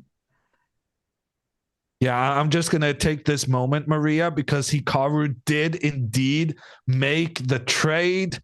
He calculated everything. He found out, yes, I can allow the black pawns to get in better positions because this, I will be able to stop the advance of said pawns. The pawn structure better than ever for black. But at the same time, Hikaru has secured himself a position. He knows he is gonna win. He captured a pawn on the side of the board. Hikaru, at this moment, for the first time in the game, up by a pawn, but it's better to be up by a pawn towards the end than at the beginning, because it's at the end everything is being decided. And Sam Sevian, with only seconds left on the clock, he's trying to find a defensive plan here. He's going to push the pawn to c3. I cannot see any other idea that could possibly save black. No, wait. He does play rook c7. Okay, good plan. He puts the rook behind his own pawn so that the pawn can support the rook can support its buddy, the other pawn. But boy, did Hikaru expect that, Maria. Yeah, so rook d6, he's attacking d4, but he's not going to take on d4 in case of c3, of course. He's going to trade there and just stop the pawn using the king. And look at this. Even though he attacked the black pawn, he's not opting to actually go for it when Sam Sevian instead counterattacks on white's pawn. So here Hikaru says, no, I want to keep my pawn. I'm blocking your threat with my rook. But then Sam Sevian returns with his rook to that optimal position. And now the difference compared to the earlier situation when we had this position, there's a difference in the placement of the rook. And because the rook is no longer in front of white's pawn, Hikaru can now choose to push that guy forward. Yeah, he chooses to push it, and c3 follows. And even though it looks like the rook cannot stop that pawn, the king actually can. And here the king will be a perfect blocker for the pawn, while the black king cannot really do that. He's too far away. Yeah, so I'm trying to look at the moves being relayed on the video feed. I believe a6 was played. A6 the pawn was played, c3. One step further to becoming a new queen. Sam Sevian playing c3. He's trying to get a new queen as well. But like Maria said, after the trade, and then the king will be able to place itself in front of the black pawn. In this situation, there will be no hope for Sam He took with Sevian. the rook, actually. And he took with the rook precisely because there was no hope here with the white king blocking the pawn. So we got this position. Rook takes c3 instead. The idea is that the rook can try to limit the options for white's king moving forward. But Hikaru doesn't need to be very concerned about this. Pawn can try to become a new queen. That's what he did. The rook stops the pawn momentarily, but then the white rook defends its buddy, and it's a zugzwang position. Sam Sevian cannot make a move that will... there's not a single move here that doesn't make the black position worse. And, well, he has rook e3 check and then back to a3. And that's what he did. Yeah, he played rook e3 check and then back to a3. Okay, and then f4. And now there is no move in the position. Hikaru played rook c7. The position worse. Okay, rook c7, same idea, just keeping the status quo. If the black pawn moves forward, then the white king can get up. If the black king moves backwards, then the rook will give a check and take control of the queening square, allowing the queen to get on the board, protected by the rook. f5 by Sam. So there were just no good situation in that for black. F5 is still very, very bad. I guess Hikaru will probably play E5 to be the most accurate, because if this pawn is captured, then the black king may try and escape from its prison. So E5 is probably the most accurate way of playing. E5 was played, you're right. F takes G4, F takes G4. And the resignation. And the resignation just happened, well, for us. So exactly 30 minutes ago, Hikaru won the game. Great endgame technique from Hikaru. He gets the win in this first round of the American Cup, and he does it in such clean style. It's incredible. Yeah, he did not give a single chance to an opponent. Okay, I think chess.com just caught up.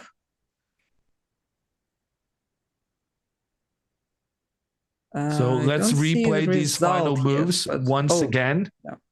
The rook came to protect the pawn. Hikaru had one extra pawn, and it was no random pawn at all. It was this pawn one step away from becoming a new queen. And yes, there were some checks. It didn't really matter. Hikaru just kept the pressure because he knew in this situation, the rook needed to stay and watch the white pawn, but it also needed to stay controlling along the rank so that the white king couldn't join the game. That leaves only a couple of moves. The king can move, but then you're going to lose everything on the king side.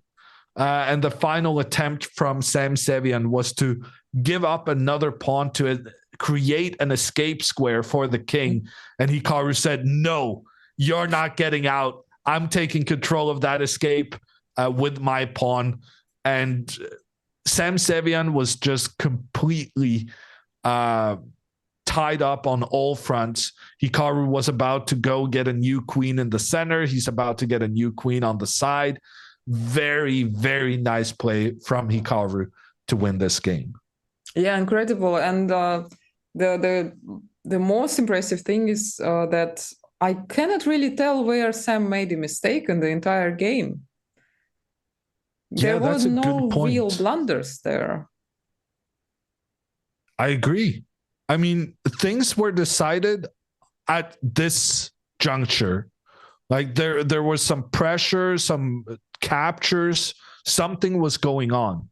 But what happened seemed okay. Like it seemed like Sam Sevian was doing his best to defend a difficult situation. But yeah, I agree with you, Maria. There was no clear blunder in this game from Sam Sevian. I'm not even sure there was a clear mistake. And yet Hikaru has become victorious with just a stylish display of endgame technique. A really, really nice game. Like Tariq says in chat, it was a Hikaru masterclass. And Shaydok coming in with sitting down facing Hikaru. That was his blunder. Agreeing in the first place to play in the tournament. Meanwhile, we are expecting to watch the interview of Hikaru in St. Louis, which is going to be quite soon. We can quickly have a look at the games that are still going. As I mentioned earlier, Levon seems to, I think there is no way to win this game now. His two pawns are not going anywhere. So Levon Aronian with the white pieces here, he's up a pawn, but he was up 2 pawns at this stage, but he had those tripled pawns. How much is 2 pawns worth when they're both blocking each other?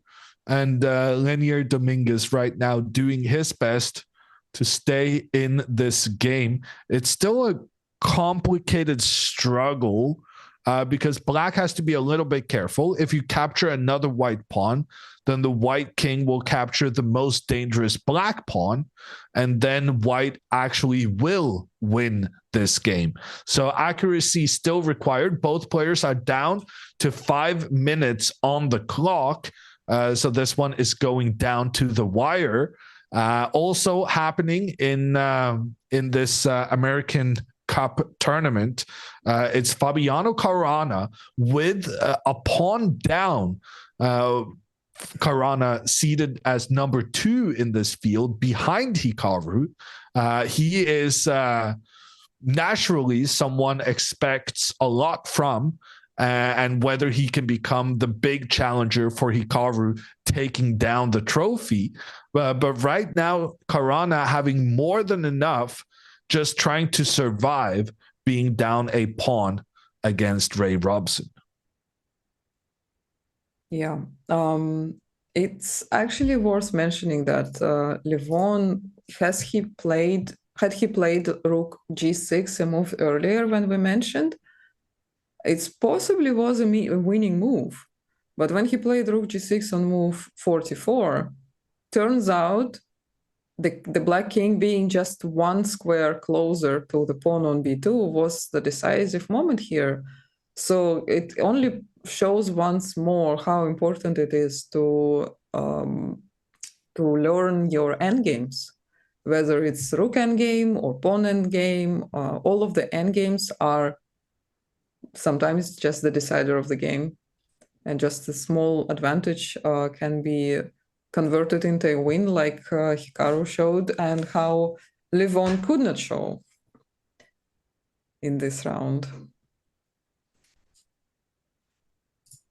Yeah, but they are also not the most appreciated part of the chess studying. They can be pretty excruciating to learn. Yeah, but this game is still not over. But it does seem like Dominguez is going to hold on for a draw. The reason why this matchup is so interesting for all Hikaru fans is because the winner of Hikaru's match will play the winner of this match. So this is going to be the next step for Hikaru, should he manage to avoid defeat tomorrow. So everyone, today's Hikaru game is over. We are now waiting for the interview to come through from St. Louis. But while we're waiting for the interview, I do want to remind you that this tournament is going to last for 8 or 9 days.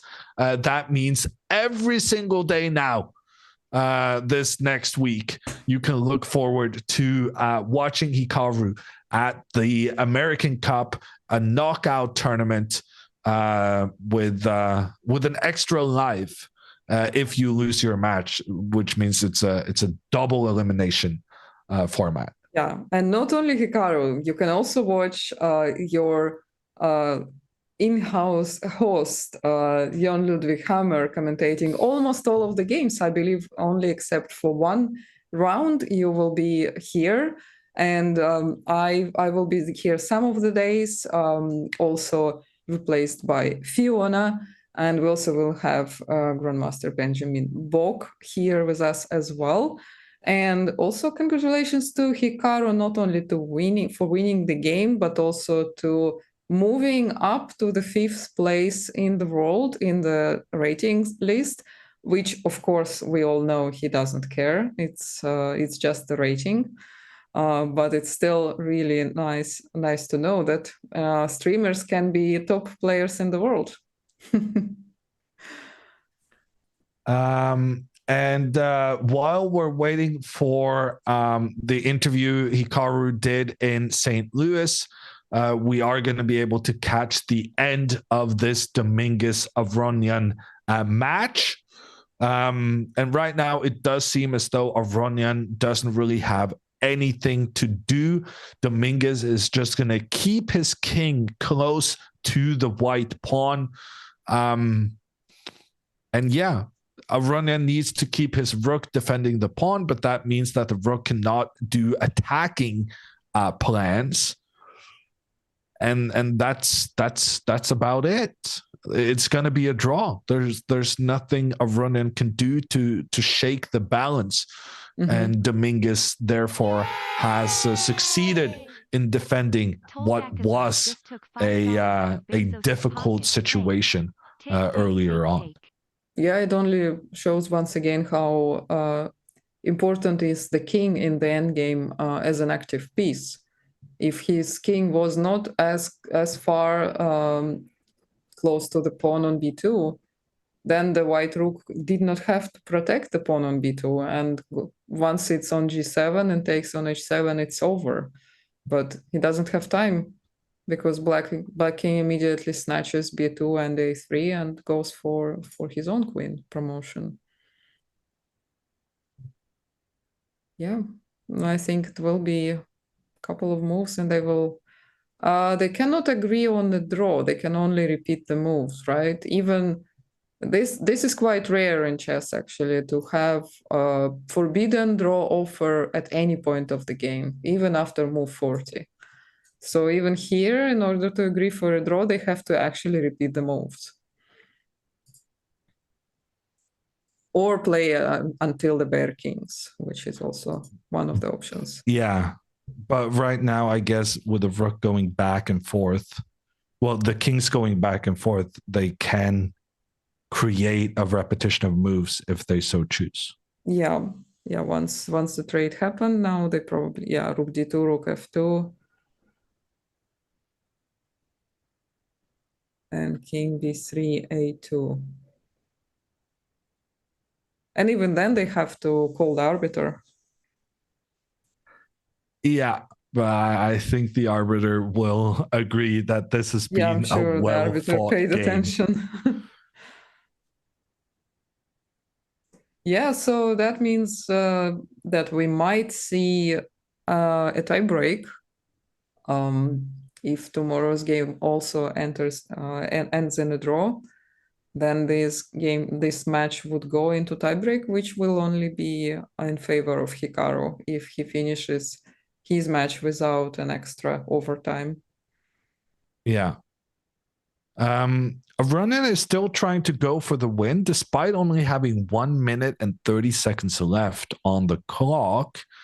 Very often, you're so affected by circumstances that happened earlier in the game. Mm-hmm. So if you were winning earlier, you're more likely to try and push for the win in a situation where the position on the board doesn't necessarily justify.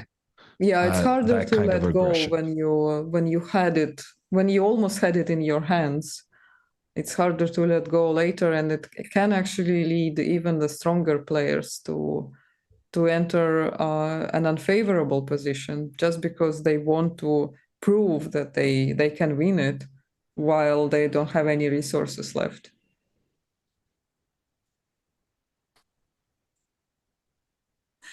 Did he actually finish his recap before we even got his interview to pop up on the stream?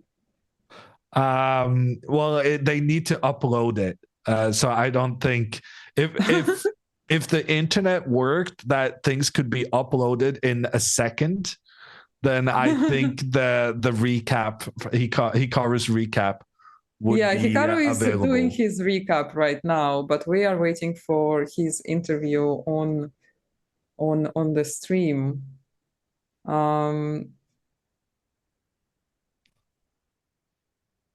Maybe. Yeah, but yeah, the recap is coming very, very shortly. At this pace, it might be up before we finish the stream, which would be like amazing speed. He's in two places at the same time. Speed running recaps as well as chess. I would say actually Levon Avronian here has made some progress. He managed to kick the Black King further back. I'm not saying he's going to win the game, but he has kept chances to get a win here with his play. So we're not counting him out just yet.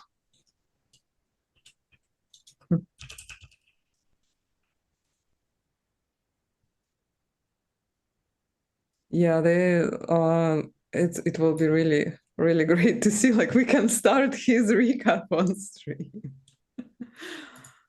Yeah, I think his interview was recorded in offline mode, and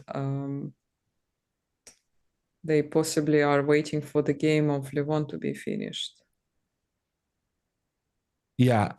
While we're waiting for the Hikaru interview to get in from St. Louis, We are going to take a quick break and then return with Hikaru's interview and sum up the action from all the other games. Yes. See you in a bit.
That was Hikaru Nakamura talking to the St. Louis organizers after his round 1 win.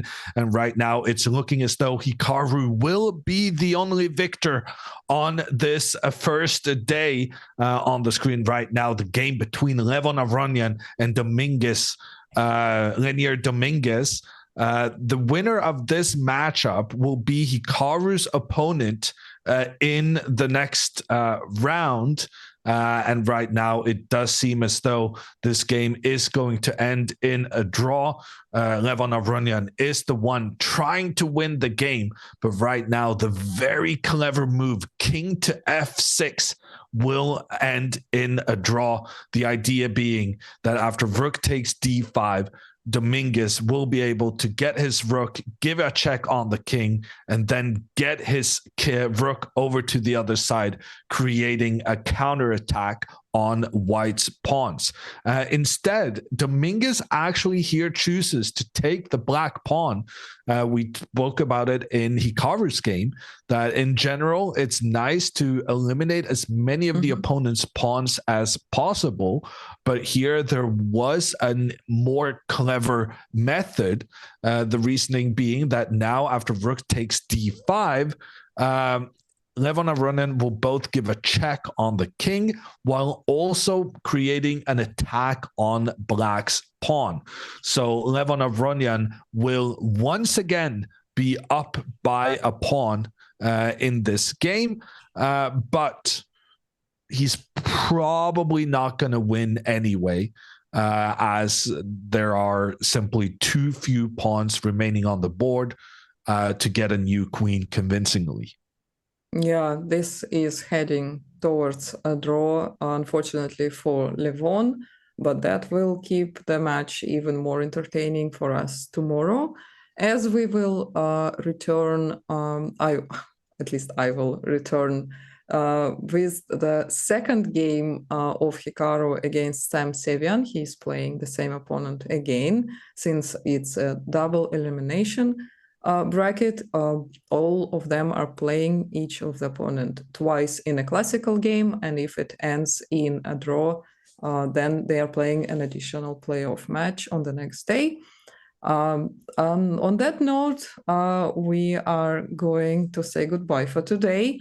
You can now wait. It's not so much time left until Hikaru will be uploading his recap, which is already being recorded.